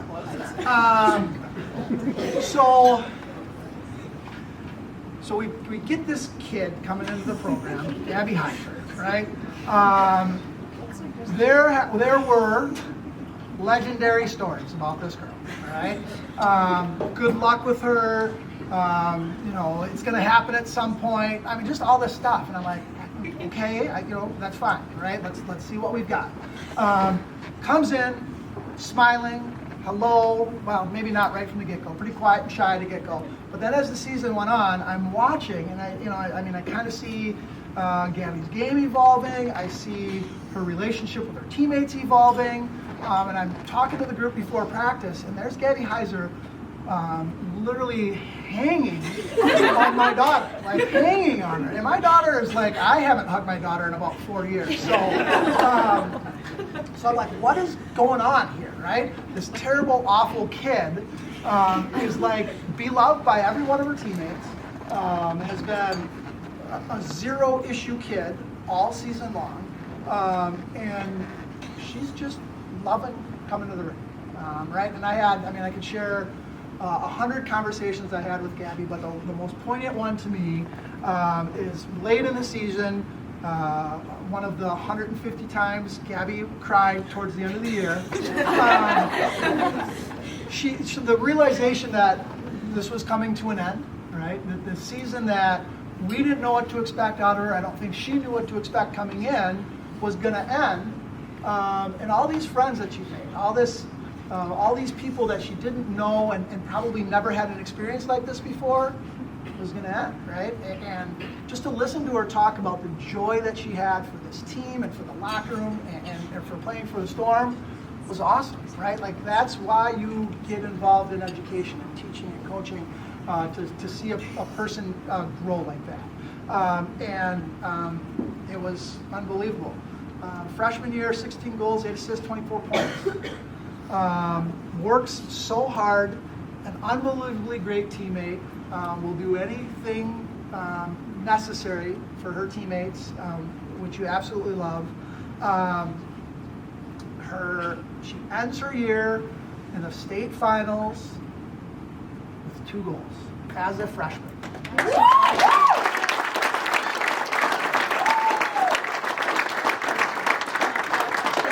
Not say this enough, like there is truly not a kid that I probably enjoyed coaching more in the years that I've done this than Gabby Heiser, because she never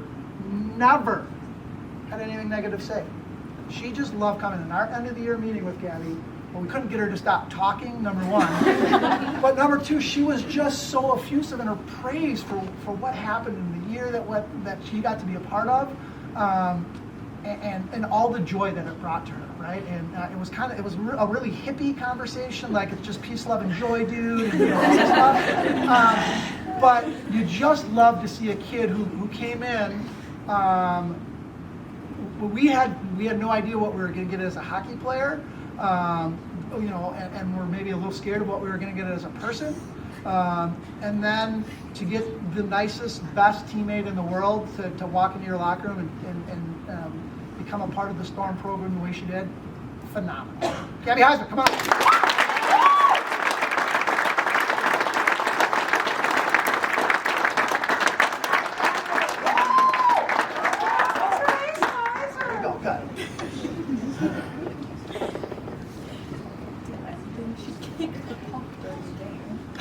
She was trying to make a pass to the front of the net. It didn't ever stick. Just kick it.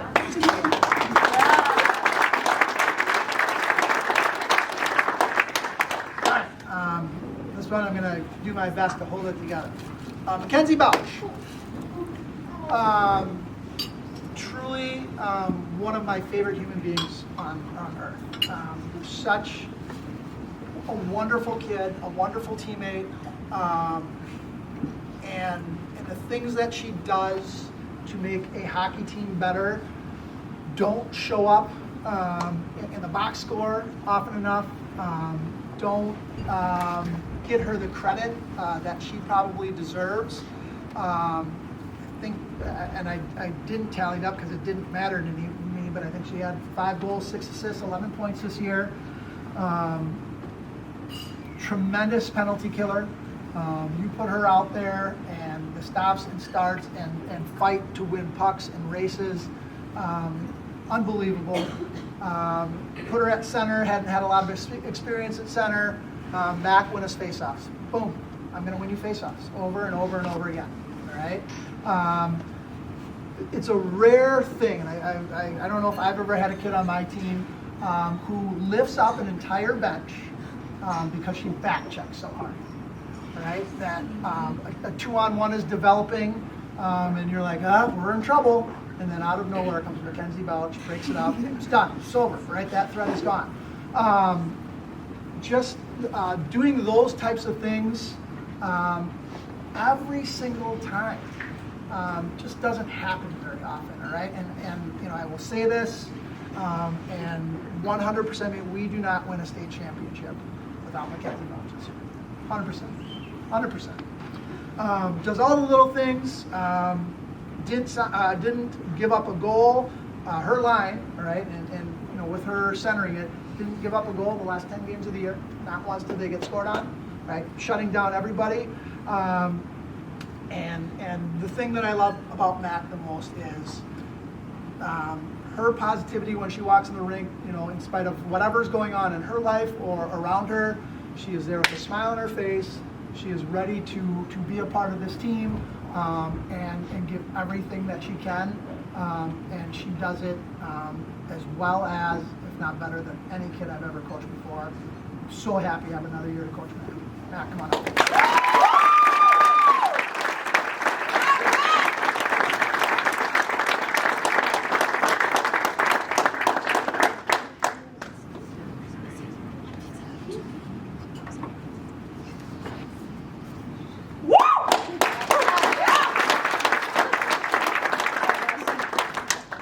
This one should be easy. I can't stand this kid.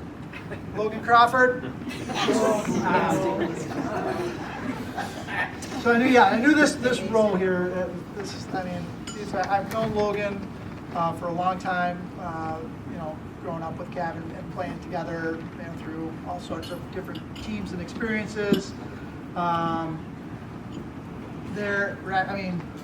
don't even know where to go with this. So probably my favorite kid I've ever coached. Works so hard, the kindest human being in the world. She will go out of her way every single day to do what is best for her teammates. She kind of became the mother hen in the locker room to take care of anybody and everybody that had things going on. So much so that there were times afterwards that she would come to me and I'm exhausted of being the mother hen, all right? And we sit down and have some conversations and you know, try to help her, try to listen, right? She cared so much about this team. I think that's the part about Logan that will always stick out to me is other opportunities, other things out there, the world's going on, and Logan's focus was here with this team, regardless of the outcome, regardless of what's going on, this team, this program mattered to her. And that was where her focus was every single day. Weird, I guess, I wrote crazy, awesome human being. I don't know if there's a better person that I've ever coached. Just because she is so selfless and so caring and so wonderful. You don't walk away very often, coaching, especially when you're 51 years old, and say that, Logan Crawford is a friend. She is someone that I hope, 5 years from now when she graduates from college, sends me a text message and says, hey, come to my, 4 years, you'll 3.5 left. Come to my graduation, right? She's just a kid you can root for in everything and anything. Honorable mention All-State, second team All-Tourney, and the Rachel Bible Unsung Hero Award, which, again, there could not have been a more deserving candidate. If she had not won it, I would have gone nuts. There was not a better opportunity, not a better candidate for that award, without question. Logan, thank you for everything you've done for the Storm. Thank you for everything that you've done for me as a coach. You are, come on.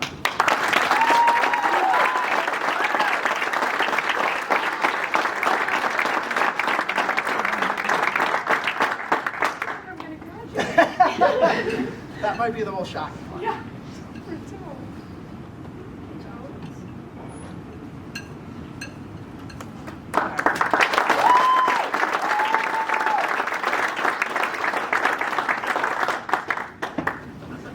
Okay, one more rough one. Gabrielle Duvert. So it's never easy to coach your own kid. And right? I mean, it can go two ways, right? Either you're way too hard on your kid and everyone thinks you're a big, huge jerk, including your own daughter, or you give your kid too much and they don't deserve it, right? And so it's a tough balancing act. Gabrielle never made that job hard. Whatever it was, good, bad, or otherwise, she accepted it for what it was, and worked to get better. So first of all, I'm so proud of who she's become as a hockey player. Her first couple of years in the program were a struggle. We had many long conversations after her sophomore year where I thought she was done and was not going to play anymore. And for a dad who coaches and loves the game, that was really hard to try to wrap your head around. So when the opportunity came to coach, we had long conversations about that, which this is going to be kind of funny now that I think about it. I said, I'm not sure who's going to apply, I'm not sure who's up for it, I'm not sure what that's going to look like, and but I'm going to throw my hat in there. And she's like, oh, do you think Coach Bauer is going to apply? I'm like, no, thanks. Maybe, I'm not sure. Right, but when that happened and she made the decision to come back and play, I wasn't sure what that was going to look like. And again, she's made it so easy for me. As a hockey player, struggling first couple of years, last year much better. And her senior year, you just saw her blossom into the kind of hockey player you want your kid to be, right? Like, I think she would admit that she does not have the most talent in the world. She's not the fleetest of foot, but you want somebody to go stand in front of the net and get hit with pucks over and over again. I got that job. I can do that. You want somebody to go, jump and win a loose puck along the boards. I can do that. Right, and so she did those things that, as a coach, you want your team, you want your players to do to help you, right? And sometimes it's not the prettiest role, it's not the most glamorous role, and she's got the bruises to prove it, but it's a winning role, right? It's the role that allows your team. It allows your Sammy Federicis to open space to score goals, right? And to create those screens in front that the goaltenders can't see the puck. The thing that I'm most proud of, though, is she loves her teammates. She loved being a part of this program, and Coach talked about this. And for me, it's always the first goal of any and every season. Is she loves the game of hockey, and for a dad who coaches, for a dad who's been a part of her career since she was this big, that means more than anything else, right? And state championship, to have the opportunity to walk out. This okay. So right, we're hugging, we're out on the bench, we walk out onto the ice. I'm watching the mob. I don't even know where my kid is, and then I see her head pop up from whoever she was hugging and skated immediately over to me. Hug me out there under the ice. That's the best. And for her to, I don't know, right in that mad mob of people, I don't know, maybe not everyone thinks about their dad, and she did, right? And that moment for me, never ever forget it. 11 goals, 12 assists this season, 23 points, penalty killing, power play, net front. And I'm going to say this and embarrass myself, but she was all the things I wish I was as a hockey player. And for all your efforts and all that you did for the Storm, thank you.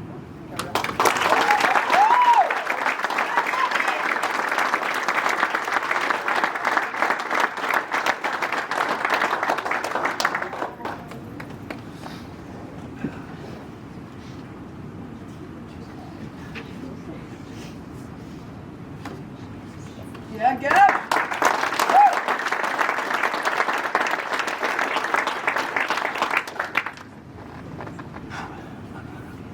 Sammy.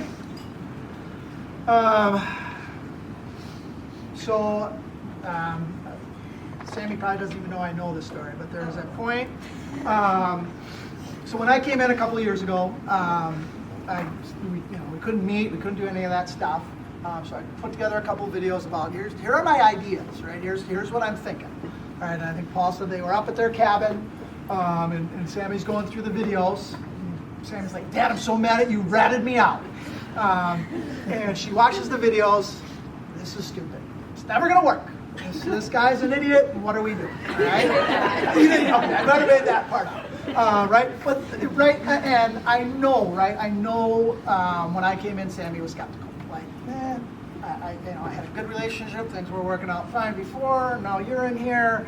What is that going to look like? And to be honest, I was too. I wasn't sure. Like if I was worried about any player and knowing that the importance of that relationship was going to help us go, it was Sammy, right? Like if I could get her on board, I felt pretty good about where everything else could go from there. I would like to say it happened on day one, probably not quite, all right?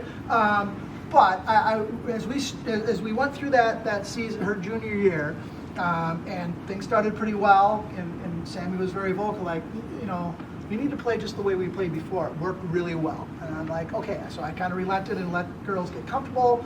And thank goodness, Drew got COVID, right? And we shut things down, and then we went and played, like shortly thereafter, we went, played a couple games. And we got our butts handed to us 2 in a row, all right? So, as a coach, you're like, there was 1,000 circumstances around that. But my whole thing was, the way we're playing is not working. So now let's play my way, all right? And right, we tweaked, we changed, we did all this stuff, and now we're sending, forwards and defensemen all over the place, getting crazy. And then Sammy's season starts to go like this. She's like, oh, hey, this is kind of fun. Look at how this is going, all right? And then we really went on this run. And I think at that point, Sammy and I are like, okay, like we're working. Like this is going pretty well.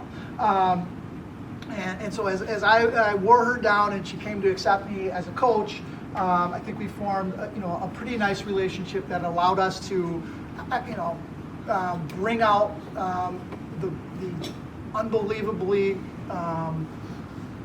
amazing skills that she has. Like, right, we really opened up the game to allow her to use her speed and to use her feet in the game, and then get pucks to the net and just all the things that you love a hockey player to be.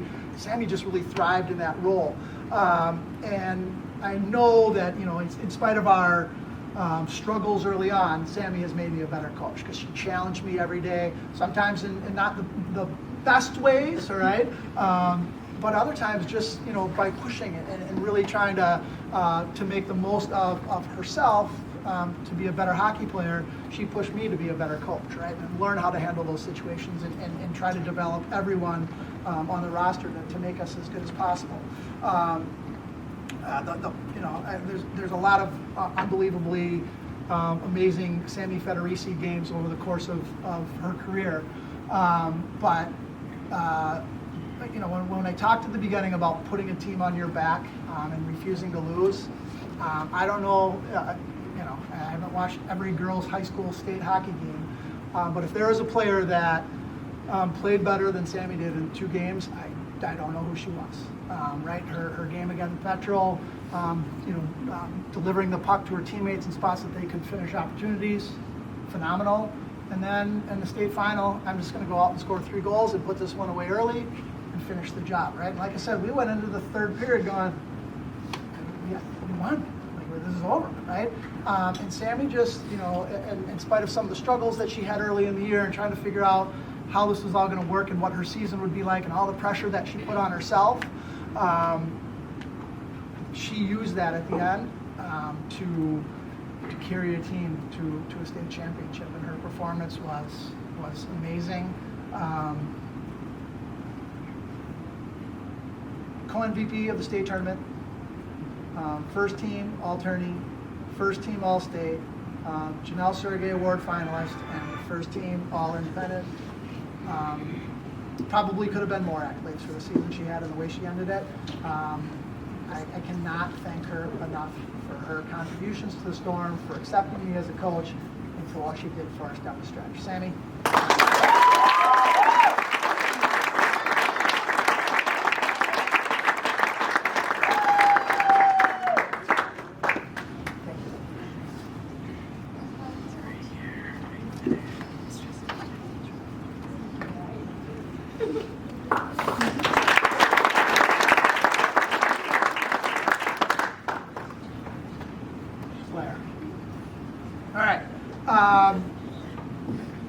to start this out by either Max stole your letter or they gave us one too few. So we'll have to work on getting you your letter.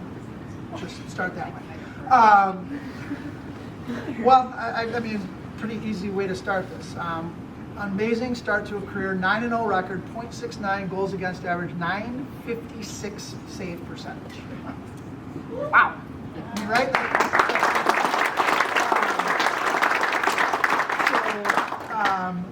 Unbelievably athletic and focused on her craft. She wants to be the very, very best goaltender she can be whenever she steps on the ice. And right, that's one of those things that I think people say, all right, that people want to be the best, but to go through the work to actually do that and be that, not a lot of people do, all right? And we see that in Claire, that she pushes and drives and competes to be the very best goaltender she can be. And that, it's a rare thing. And her drive and her competitive nature is a lot of fun to watch. Poise and confidence are super impressive. Obviously, her performance at state was awesome. That was a good team that we played against. She made it look easy. There were times this year that Claire and I did not see eye to eye on playing time and what she should, how she performed and what she, where her playing time opportunity should come. And we talked about it, and to her credit, and this is not easy to do at 14 still, right? 14 years old. She would come and say, Coach, can we have a talk? Right? I need to talk to you. And her ability to advocate for herself and listen to the conversation and say, I don't necessarily agree with you, but I got you, and then move on and continue to compete and grow and get better. At 14 years old, that doesn't happen a lot, right? It just speaks to her maturity and her understanding of her situation and who she is as a person. Really impressive, right? And to think that she's got 3 more years after 9-0, .69, 956, scary, all right? Scary at what this kid's going to do in her career. So pretty amazing. Honorable mention, all independent team, second team all tourney. Claire, come on up.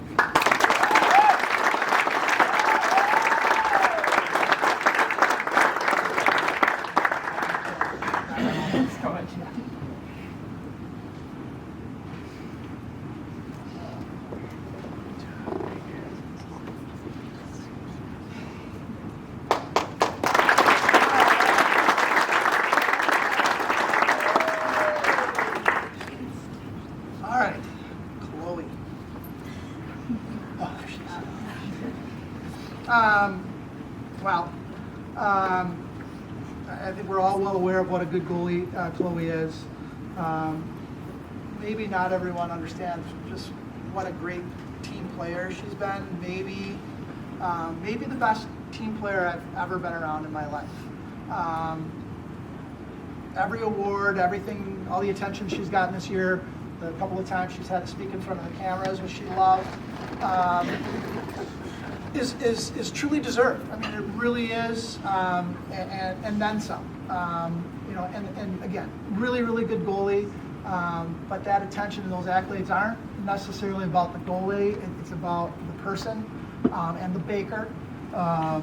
Tremendous cookies, cupcakes every trip, right, girls? I mean, that's good stuff, right?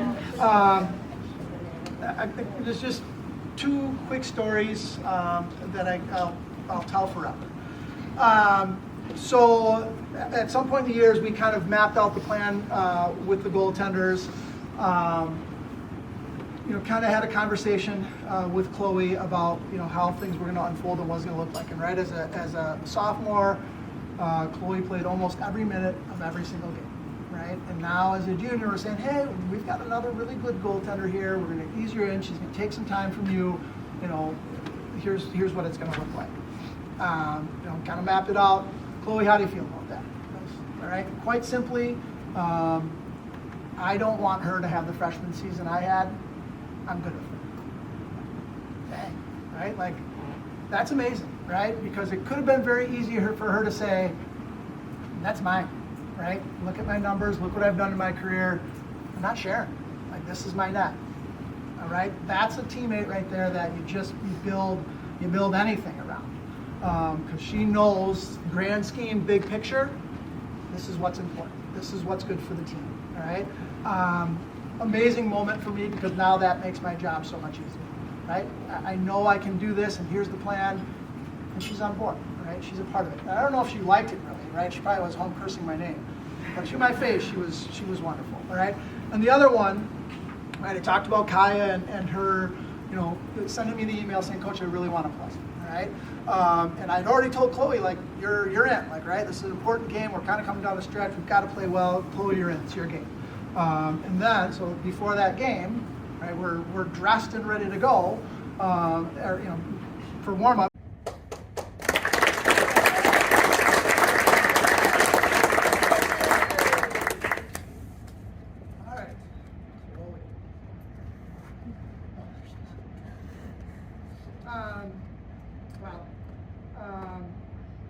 I think we're all well aware of what a good goalie Chloe is. Maybe not everyone understands just what a great team player she's been. Maybe the best team player I've ever been around in my life. Every award, everything, all the attention she's gotten this year. A couple of times she's had to speak in front of the cameras, which she loves. Is truly deserved. I mean, it really is, and then some. And again, really, really good goalie. But that attention, those accolades aren't necessarily about the goalie. It's about the person and the baker. Tremendous cookies, cupcakes every trip, right, girls? I mean, that's good stuff, right? There's just two quick stories that I'll tell forever. So at some point in the years, we kind of mapped out the plan with the goaltenders. Kind of had a conversation with Chloe about how things were going to unfold and what it was going to look like. Right, as a sophomore, Chloe played almost every minute of every single game. Right now, as a junior, we're saying, hey, we've got another really good goaltender here. We're going to ease her in. She's going to take some time from you. Here's what it's going to look like. Kind of mapped it out. Chloe, how do you feel about that? All right. Quite simply, I don't want her to have the freshman season I had. I'm good. Right? Like, that's amazing, right? Because it could have been very easy for her to say, "That's mine."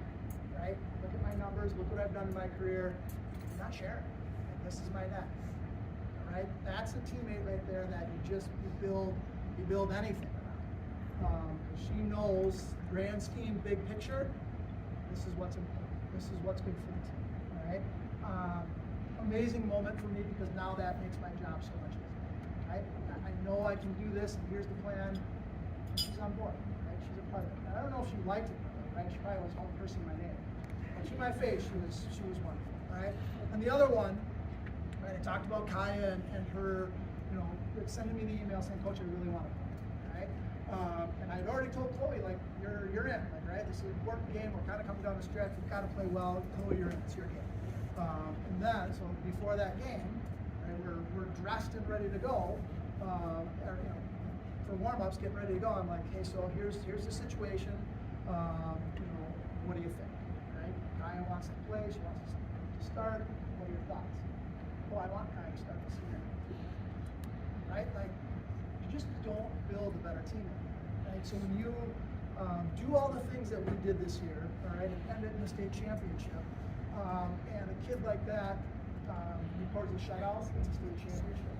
You can't root harder for any kid, right? Because that's exactly what you want every teammate to be. What's good for the team, what's best for what we're doing.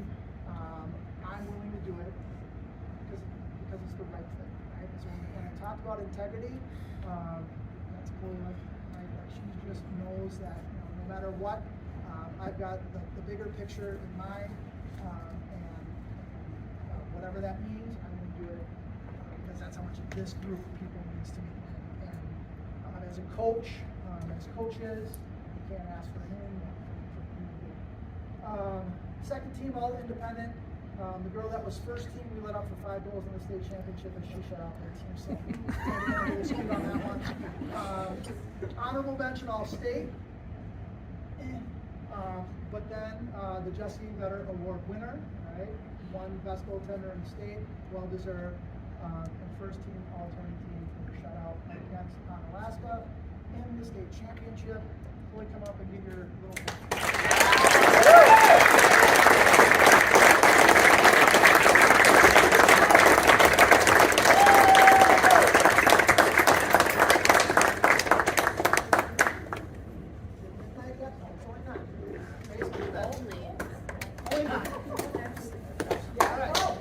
Okay, so we have awards to hand out. That's like the girls are kind of just like funny, and some of them are like serious, and you guys should really be proud of yourself. Okay, so the best shoulder to cry on, which I definitely agree with this would be Gabby DeBear.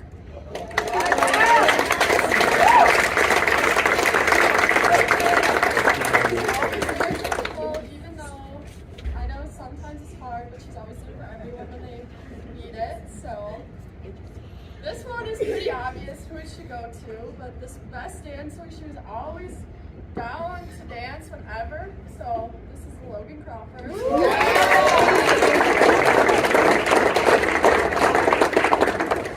Dance right now. Let's do it. Let's see it. Let's see it. Someone who could always sleep on the bus no matter what, and even if you tried to wake her up, she wouldn't. So Kaylee.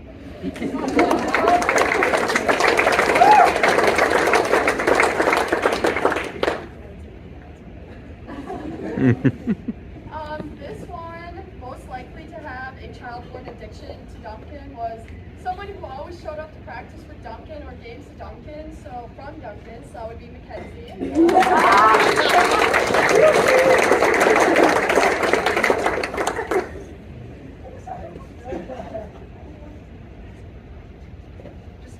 Okay, most likely to win lottery ticket and lose the ticket, Logan.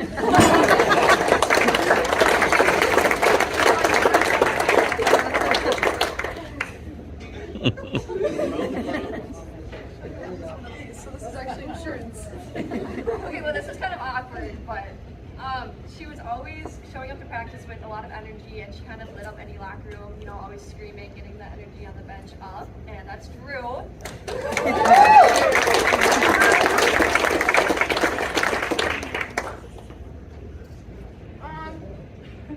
Biggest Flirt award would go to Tristan.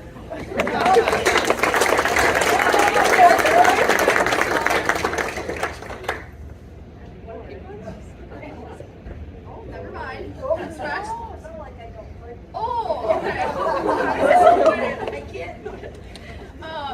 Like Josh said, Mackenzie always had the fast speed when she was back checking, so fast is speed.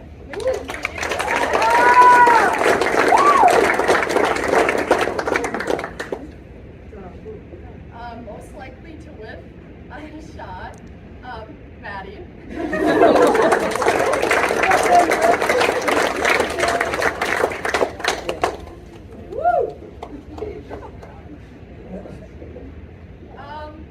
This girl was probably on the ice more than anyone, and I think we all know who that one is. So, Gabby.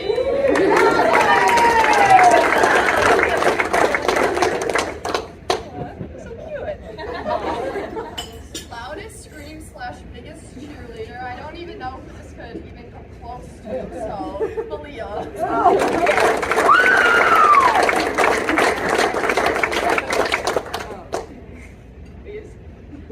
No, I lost it. Most likely to run off with the circus, Chloe.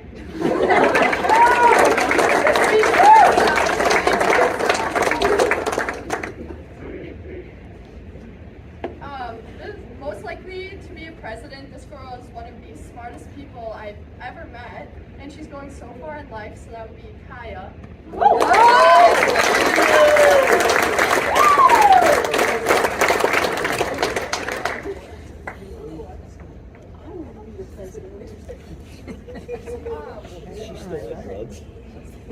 Team mom, she was always there for everyone. Literally anytime, any day or night. You could text her and she'd be like, what's up? So, Coach Claire.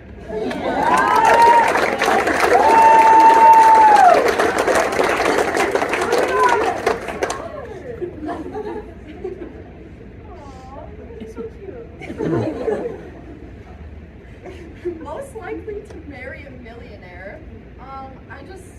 Yeah, she's got game. So Sammy.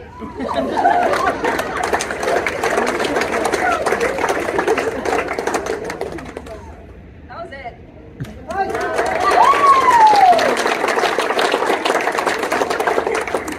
right.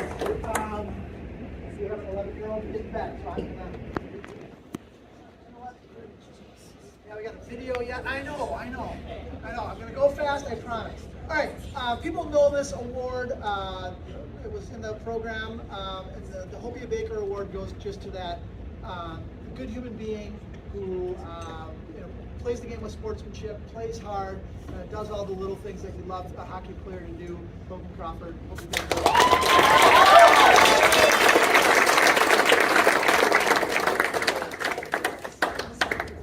That's true. All right. And this was a hard one because we could have literally given it to a ton of girls on our team. But the Ultimate Teammate Award,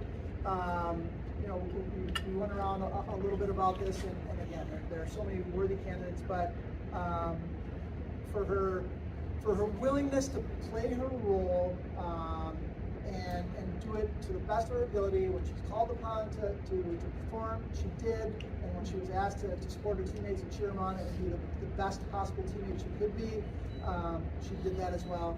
So Kai, best.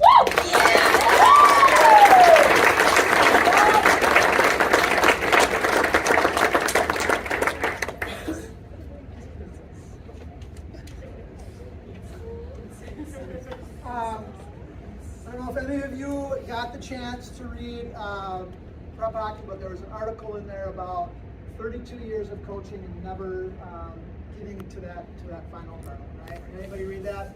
By some obscure author? Glossed over it, yeah. But that resiliency, that sticking to it, to overcome, whatever it needs to overcome to get to that final place. Is, I don't know, that resiliency, that perseverance is maybe the most important trait that a person can have. And Coach Bauer kind of laid it out excellently in his article. So the Dan Bauer Resiliency Award goes to Haley Buscudo.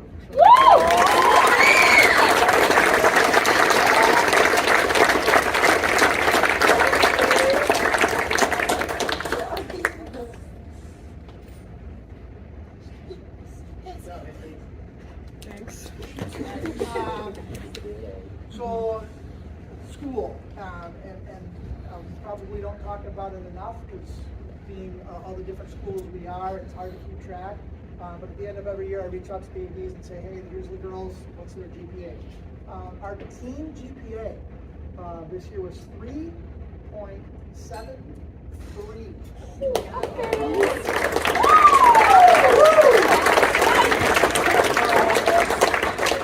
Wicked smart. Our senior, I believe it was, I should have had it on here, was 3.97, and the winner of our Abacus Award.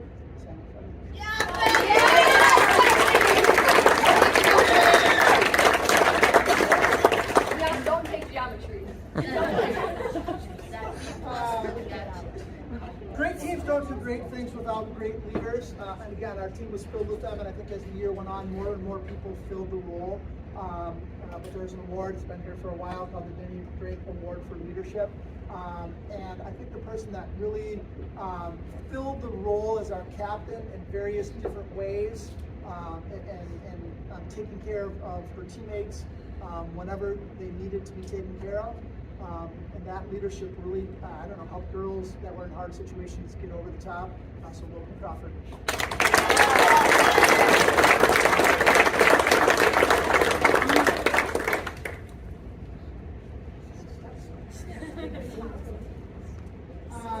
Captain Award, we had 3 excellent captains this year who don't know, like I can't say that they were the most vocal, outspoken captains, but just did a nice job of leading our team and pushing them. And again, without great leadership, you don't accomplish what we accomplished this year. So Kathy there.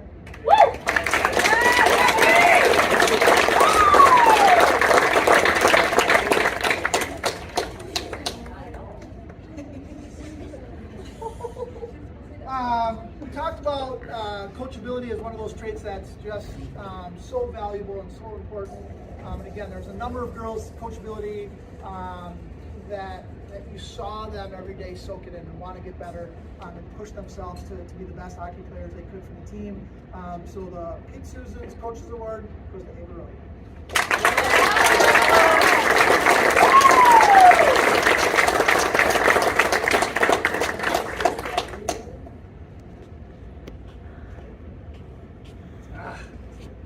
So last year, this was the Essence of the Storm Award.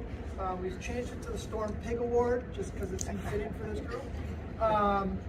And right, grit, greasy, grinding, just doing whatever she could to help our team get to the finish line.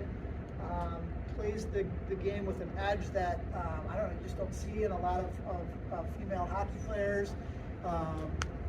And again, without her efforts, without the way that she played down the stretch for the last month and a half of the season, we don't do what we did. So our pig of the year is Drew Spacchi.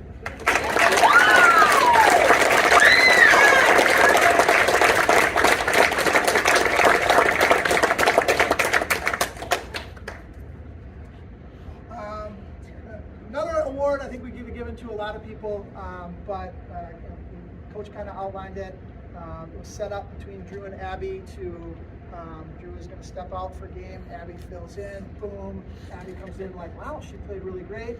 And then we saw her game, game by game get better and better, and her contributions grow, each and every game. And I think the moment for us is she hurt her knee in St. Croix, she was way more hobbled than we knew she was.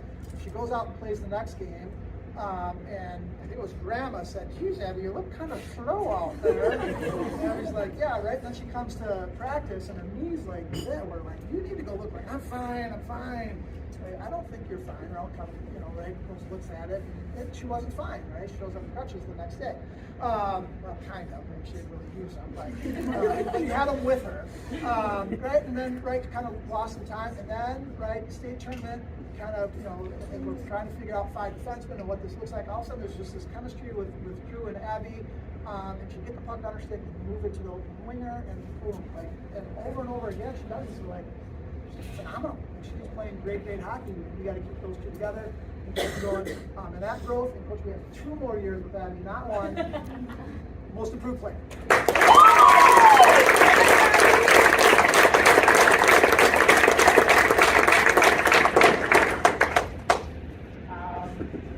Yeah, usually, right, most valuable player. Our last award is usually, I don't know, usually it's pretty simple. And again, there's a lot of players that it could go to on this team. The contributions from so many, right? It's maybe one of those things we should give to everyone. But I think as we talked about it, and her willingness to do what was best for the team, to help our team, get where we were. Again, great goaltender, but a better human being. We're going to take that every single time. William Lemke.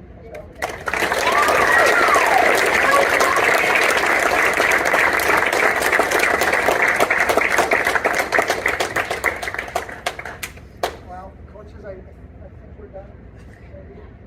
And before I let the video go, I do want to say, again, players, because you're the ones I haven't really thanked yet. This was, right, kind of talked about how at the beginning that this was, a great end to the season, but the journey was difficult. I think I've heard Coach Bauer say this at some point. You don't want it any other way, right? If everything went smoothly and perfectly and easily, it wouldn't be fun. Those challenges along the way are what make it great. Thank you for the season you gave us. Thank you for the efforts.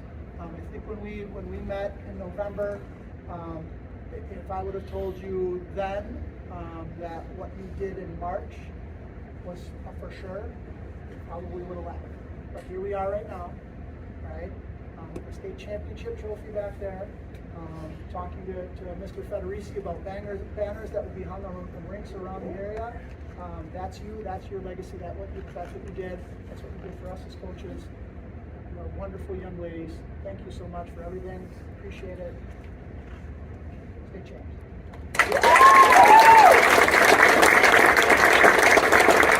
My family in the winter all the time made me want to become a hockey player. But if it was not for Mr. Federici, I would not be here today. He got my mom to agree for me to play hockey, and then the next day I was under the bleachers at Marathon Park piecing together my goalie gear. The first practice, I somehow got all my gear on when I did not know a single thing about goalie and didn't know how to even stop on the ice.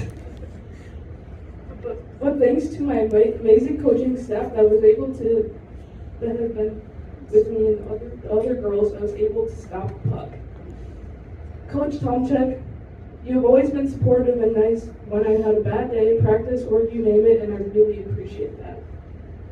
Coach Bauer, you've always been there to push the other goalies in me, and sometimes it makes me hate myself for our goalie. But it's nothing out of love, and it only pushed me to become a better hockey player. Even though Coach Bowman isn't here. Coach Bowman, I think if I ever had a bad game or a bad play, he would always be there to give me a big hug and tell me it was okay, and I would get it next time. I will miss you giving us gum during the game in our little games before practice. Coach DeBear, the first time I met you, I was hanging out with Gabby and a couple of girls, and we had the same sweatshirt. I thought it'd be funny to come up to you. And when I heard you would be our coach, I was really excited actually. I just got really nervous. but because you were my coach, I've just developed so much more since my freshman and sophomore year, and I don't think I could be here and be at this level if it wasn't for you. So thank you. And the other coach is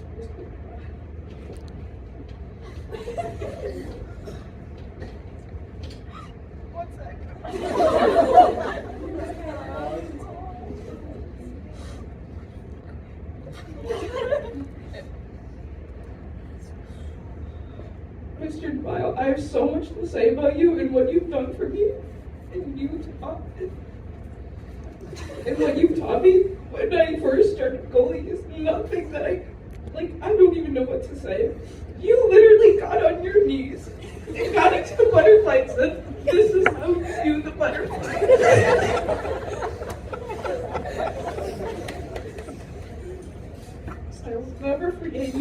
I will never forget you always yelling at me to do 20 up downs at the beginning of practice. Your world champion celebrations every time you got a cheap goal of me. All your little pep talks you gave me when I was playing a game, and what you would do to always help me to work on what I did. What are you always help me at the games. But I would also like to thank all my teammates. All of you guys are what made hockey amazing. Every time I walked in the locker room and saw Gabby 2.0 hanging all over Hannah, Chloe climbing up in the rafters, or even Michaela just crying about God knows what. It just made the hockey season so much better. But one of the biggest things I have to give to is the other goalies. Chloe, you were pretty quiet when I first met you, but I've cracked you pretty fast. I always love being your partner in crime when it comes to tormenting people. Our two goalie won that scheme, breaking hotel tables, and you letting me steal your identity and creating you an Instagram page that you don't know when you're gonna get posted. So thank you so much for bringing so much joy and laughter, and I will truly miss. And of course, it's Claire. Next is Claire. When I met her, we instantly got along and clicked. Claire's always been there for me, and she's basically my younger sister that I've never had. Claire's always there for me, encouraging me and giving advice. I wish I could be a super senior just to spend one more year with her. I love her so much and care about her so much. So thank you, goalies, and all my other teammates for making my season unforgettable in my career. But last but definitely not least was my parents. For years, they'd always heard me whining and complaining about ballet and wanting to join hockey. And when they gave it was possibly one of the best things that ever happened to me in my life so far. I have formed so many relationships and so many memories with each and every one person on this team. So thank you so much, Mom and Dad, and everybody else.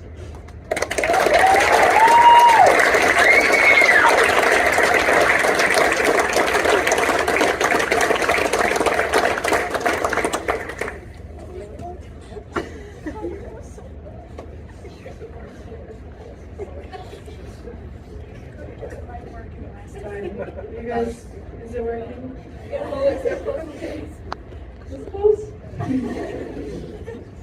good. I'm laughing. That's good. I wanted to start out by saying thank you to my mom and dad for the countless hours and countless amount of money and time and dedication that you put into this. My dad had to have surgery on his shoulder, and I still would look out in the blizzard and see him out on the pond shoveling with one shoulder just to make a little rink that I could practice on. And my mom with her homemade lasagna. The constant support that you guys gave me, even when I wanted to quit or I just thought it wasn't for me, that really means the world to me that you helped me stick to it and find my passion and find one of the best things in my life. So thank you, Mom and Dad. I want to thank the Storm parents, everyone. I don't know what it is about girls hockey, but it really does have a way of bringing the craziest, most dedicated people I know. Congrats. You guys are awesome. And to the coaches, past and present, I want to thank you so much for believing in me, even when I didn't, and for always pushing me to be the best that I can. And I don't think I would be where I am today if it wasn't for you guys pushing me past my limits. And I could go into each and every single one of you, but that would be great. So I'm going to move on. I just wanted to talk about Storm hockey and what that actually is. What would the outcome have been if I was on a different team? I've really been thinking about that recently, and I'm glad I don't have to worry about it. I don't think I would be the same person. And I think that this perfect storm, dreamer pending, has created an environment for me to be the best person that I can and find my best friends and create the best memories. And no matter how good or bad my day has been, it's always been an environment where I can come and have fun with my friends. And it's so much fun. And I think I had my own struggles throughout these seasons, COVID, mental health, and I cannot believe the amount of support that I got through it. I really can't. I'm sitting up here and I'm like, wow, can I just say thank you to every single person in this room? Because I don't know who I would be without each and every single one of you. And, oh gosh, Shaylee. When I was on the U14 girls team, when I was 10 years old, we made it to the state championship. State semifinal, I think. Something like that. And we had lost the game, and I had heard in my history class about this Chinese philosopher. I'm going to. His name was Confucius. And so I went into the locker room, and I quoted Confucius to the 14-year-olds that I had the chance to play with. And he said, "Our greatest glory is not in never falling, but rising whenever we fall." And I talked about how much of an honor it was to rise with that team. And then we lost. And I bawled, and I wish I could look back and say, Oh, silly Logan, what were you crying about? Oh my God, I'm leaving this team, guys. It shook me the heart. For everyone in the room that I had the chance to grow, succeed, and fall with, I'm so proud and grateful for every opportunity that I have, and I love each and every one of you so much. So thank you so much for making it the best year ever. That I'm saving the trees. Also, I swear I'm not bad at public speaking. I just really hate crying, so I'm going to look at this the entire time. So, I'd like to start off by thanking my mom. Thank you for everything. For not only always being my #1 supporter and always being on my side no matter what, but for the dinners you kept warm for me after every day at practice, and the endless amounts of road trips to my games and practices all over the Midwest. Every little thing you do never goes unnoticed, and I love you a lot. Gracie, thank you for pushing me to be such a good role model. You're a great little sister, and you're going to make a great addition to this team someday. Coach Claire, thank you for always caring about the well-being of this team and wanting us to be healthy and successful both physically and mentally. Coach Bauman, he skipped out on us for Mexico, so I'm kind of pressed, but that's okay. I'll trust in Hannah for relaying the message. But I even have a little heartfelt thing here. Whatever. That hug that he gave me on the walk back to the bus from Culver's after the state championship game, it meant the world to me. It's genuinely exactly what I needed, and I can't thank him enough for the relationship that I have built with him over the course of this season. Coach Bauer, my dad brought it up. Yeah, my sophomore year, when that position opened up, I'm like, Coach Bauer's got to apply, right? And you didn't, and I was bitter, but I got over it because then you ended up coming anyway. So, but no, like you coming to coach my senior year, it made my day, made my year, made my season, whatever. We could not have done this without you. The post-game text that you sent me gave me the confidence and drive to push myself to a different level this season. Those just, like, they meant so much. I mean, those, after every game you had something good to say, and I valued that so much. So thank you for giving me my favorite hockey camp in the world, endless hockey knowledge, and a state championship title. Dad, you're the one I have the most to say about, but I really, really hate crying, so we're gonna see how this goes. You taught me how to skate, and then together we skated all the way to the championship. I will never be able to explain the surrealness of being able to play at the Collie with you on the bench behind me. For those of you who don't know, my dad and I have been going to watch the state tournament every year since I was in first grade, and you are the best coach in the world to me. You have taught me literally everything I know, not only about the game, but about navigating life in general. You are honestly my best friend, so thank you for everything you've done for me and will continue to do for me, because just because I'm going to college next year does not mean I won't find ways to bother you daily, so don't worry. Lastly, I want to thank my teammates. Thank you guys for giving me the opportunity to be a part of the state championship my senior year. You guys will never understand how much that means to me. It is all I've ever wanted. Mac and Hannah, you guys are my best friends and the best roommates ever. I've been able to talk to you guys about any and everything, and I'm going to miss you beyond words. You too, Logan, our honorary 4th roommate.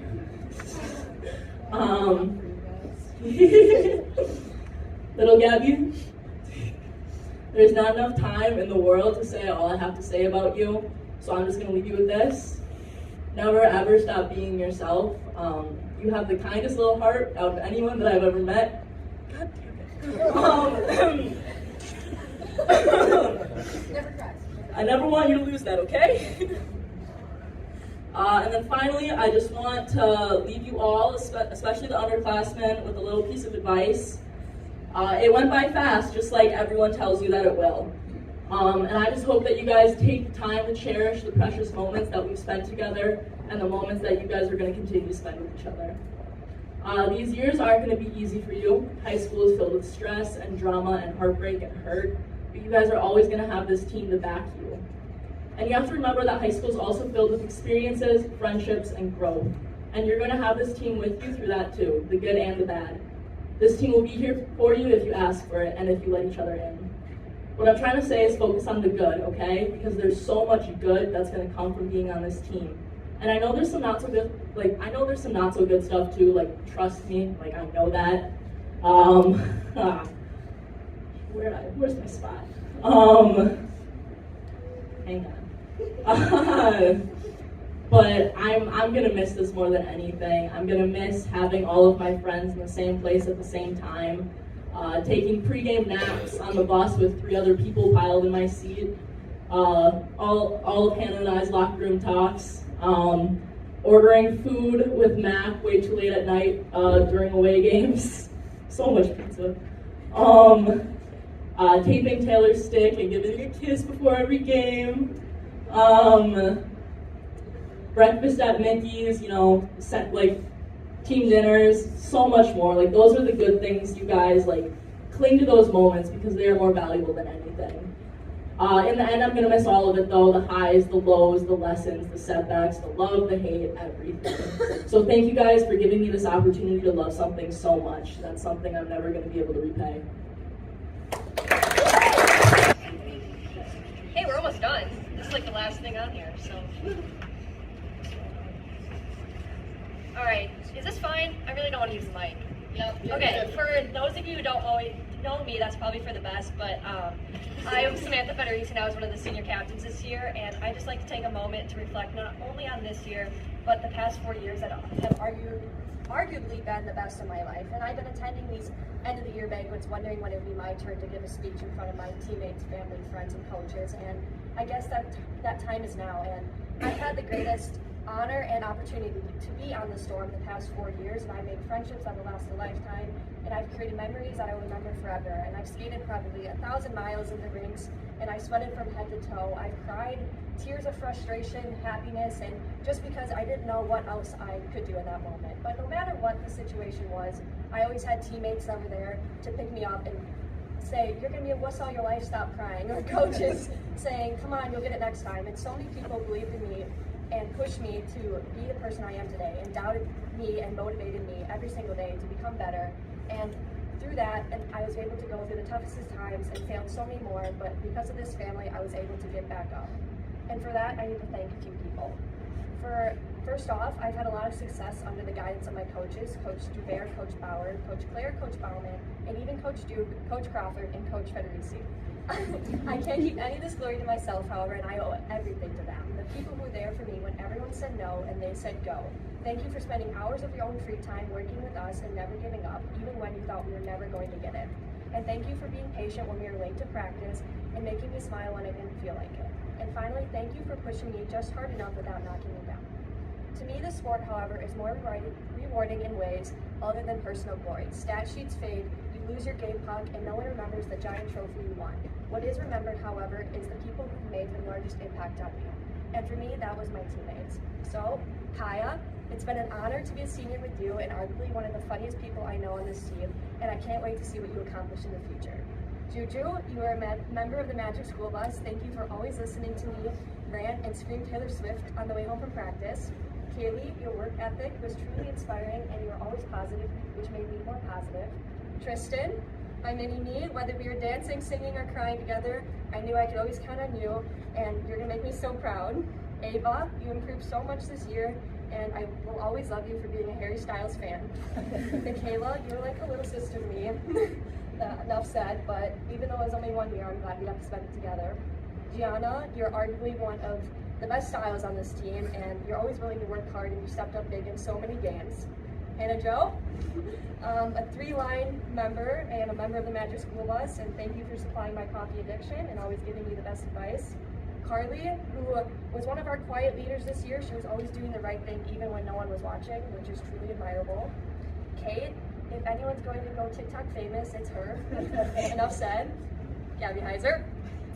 At first, I was definitely scared of her, but I never met a more kind-hearted, genuine, and loving person than Gabby. She was able to put a smile on my face no matter how bad my day was, even though she was a little annoying at times, and I just wish I had more time with her. Maddie DePoy, her dedication and sacrifice she made to play for this team was truly under-recognized and underappreciated. And she put me on some new music, so Mac Daddy, I don't know if I'm allowed to say that, but I don't know how she does it. She always comes to the rink with the biggest smile on her face and lights up any room. She's also the team doctor. Lil Bear, I've probably been playing with her the longest, and I could talk about her for hours, but single-handedly made bus rides, long practices, and anything going not, and it's been an honor to grow up with you. Gabby DeVere, another person it's been an honor to be a senior with. Thank you for providing me juice boxes and fruit snacks. Taylor Friedel, probably the person who I saw improve the most this year in her future in hockey, and not only in hockey but in life as well. It's so bright, and I can't wait to see what you do. Abby Dye took on a big role this year and stepped up so big, and she was one of the most real people on the team. It was just great. Such a great person. Shaylee, hey girl. We go way back, and it's kind of funny, but thanks for always making me laugh and all the inside jokes, and for keeping me humble. I gotta get you my autograph for your mom. She left. Oh, there she is. Okay. Malia, the tiniest girl on the team, but has the biggest heart and probably the loudest scream, and I'll never forget that. Drew, I mean, she's Ginger, basically my twin. We've been through the highs of highs together, but the lows of lows, and I know she always has my back, and I just love her so much. Carissa, one of the most hardest working players, and has proved so much this year. Haley, through so much adversity, she stayed positive and added so much to her team, and it's very inspiring to see a person carry themselves the way that she does. Claire, the last member of the Magic School Bus, and I just want to admire her confidence and her super high standards for herself, because it pushed me to want to do better and want the best for myself. And Chloe, the most mysterious yet interesting person I'll ever meet. Thank you for all the baked goods and for doing my homework. This little recognition is not enough for the truly lasting impact these girls have made on me forever. And there's other people in this room that we need to thank, but the other girls pretty much said it all. So special shout out to Chad Holmes for driving all over the state to support, like Jack said, girls sports don't get enough coverage, and he really made an effort for that, so the support is unmatched. And finally, I used to be scared about my time here coming to an end, but now that I think about it, it is a beautiful end. And I leave with pride knowing that there's young girls coming up willing to fill my shoes, and I leave with dignity knowing that we are able to accomplish our goal of raising a state championship. And I want nothing more than them to come back to Greenheck, buy a ticket, and sit down and watch these underclassmen come through the Storm program, reminiscing and observing all these new players. And to the underclassmen, never be scared, never give up. And because what do you really have to lose? Regardless of the situation, regardless of the scoreboard, you're going to succeed because you put in all the time, all the effort, the tears, the hard work, and you know that it's going to pay off. Do not take a shit for granted, and try not to focus on the bad, because you're going to miss all the good that's happening around you. Thank you. I try my best. So can everyone hear me back there? Okay. So when I sat down to write this, everything really hit me really hard. 4 years of playing Storm hockey, it was done, just like that. Time really flew. But in that 4 years, tons of memories were made. Tons of memories that were made that'll last me a lifetime. I will never forget going to state freshman year and losing in double overtime to my senior year, being so happy that Malia scored in the semifinal game, then to go to state and win and to be in the record books. No one can ever take those memories away from me, and I'm beyond thankful for everyone in this room right now. So with that being said, I would like to thank Coach Bauer for being there when I needed to rant, because even though you were my coach, you became one of my best friends, and I really wish we had more time together.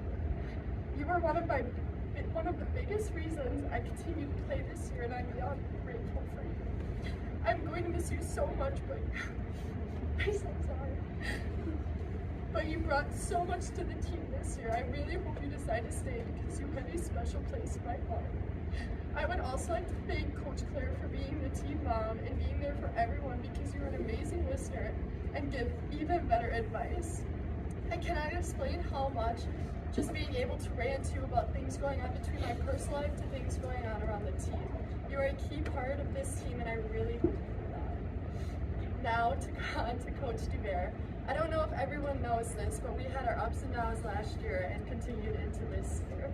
But you really pushed me, and you always believed in me and wanted so much for me, and I cannot thank you enough for you being so positive and believing me in the way that you did, because you ended up being one of the best coaches I ever had.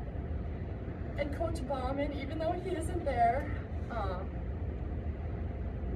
he didn't really coach defense, but he was just a great person to be around. One thing I didn't know was that he actually played hockey when he was younger. So our little conversations we always had always put a smile on my face, because I always learned something new about him. Now to my family, that I cannot express how grateful I am for you guys. You guys have sacrificed so much for me, and my dad, when I broke my stick the day before state and had to go buy me a $200 stick. I cannot thank you guys enough. You guys were the key part to my success.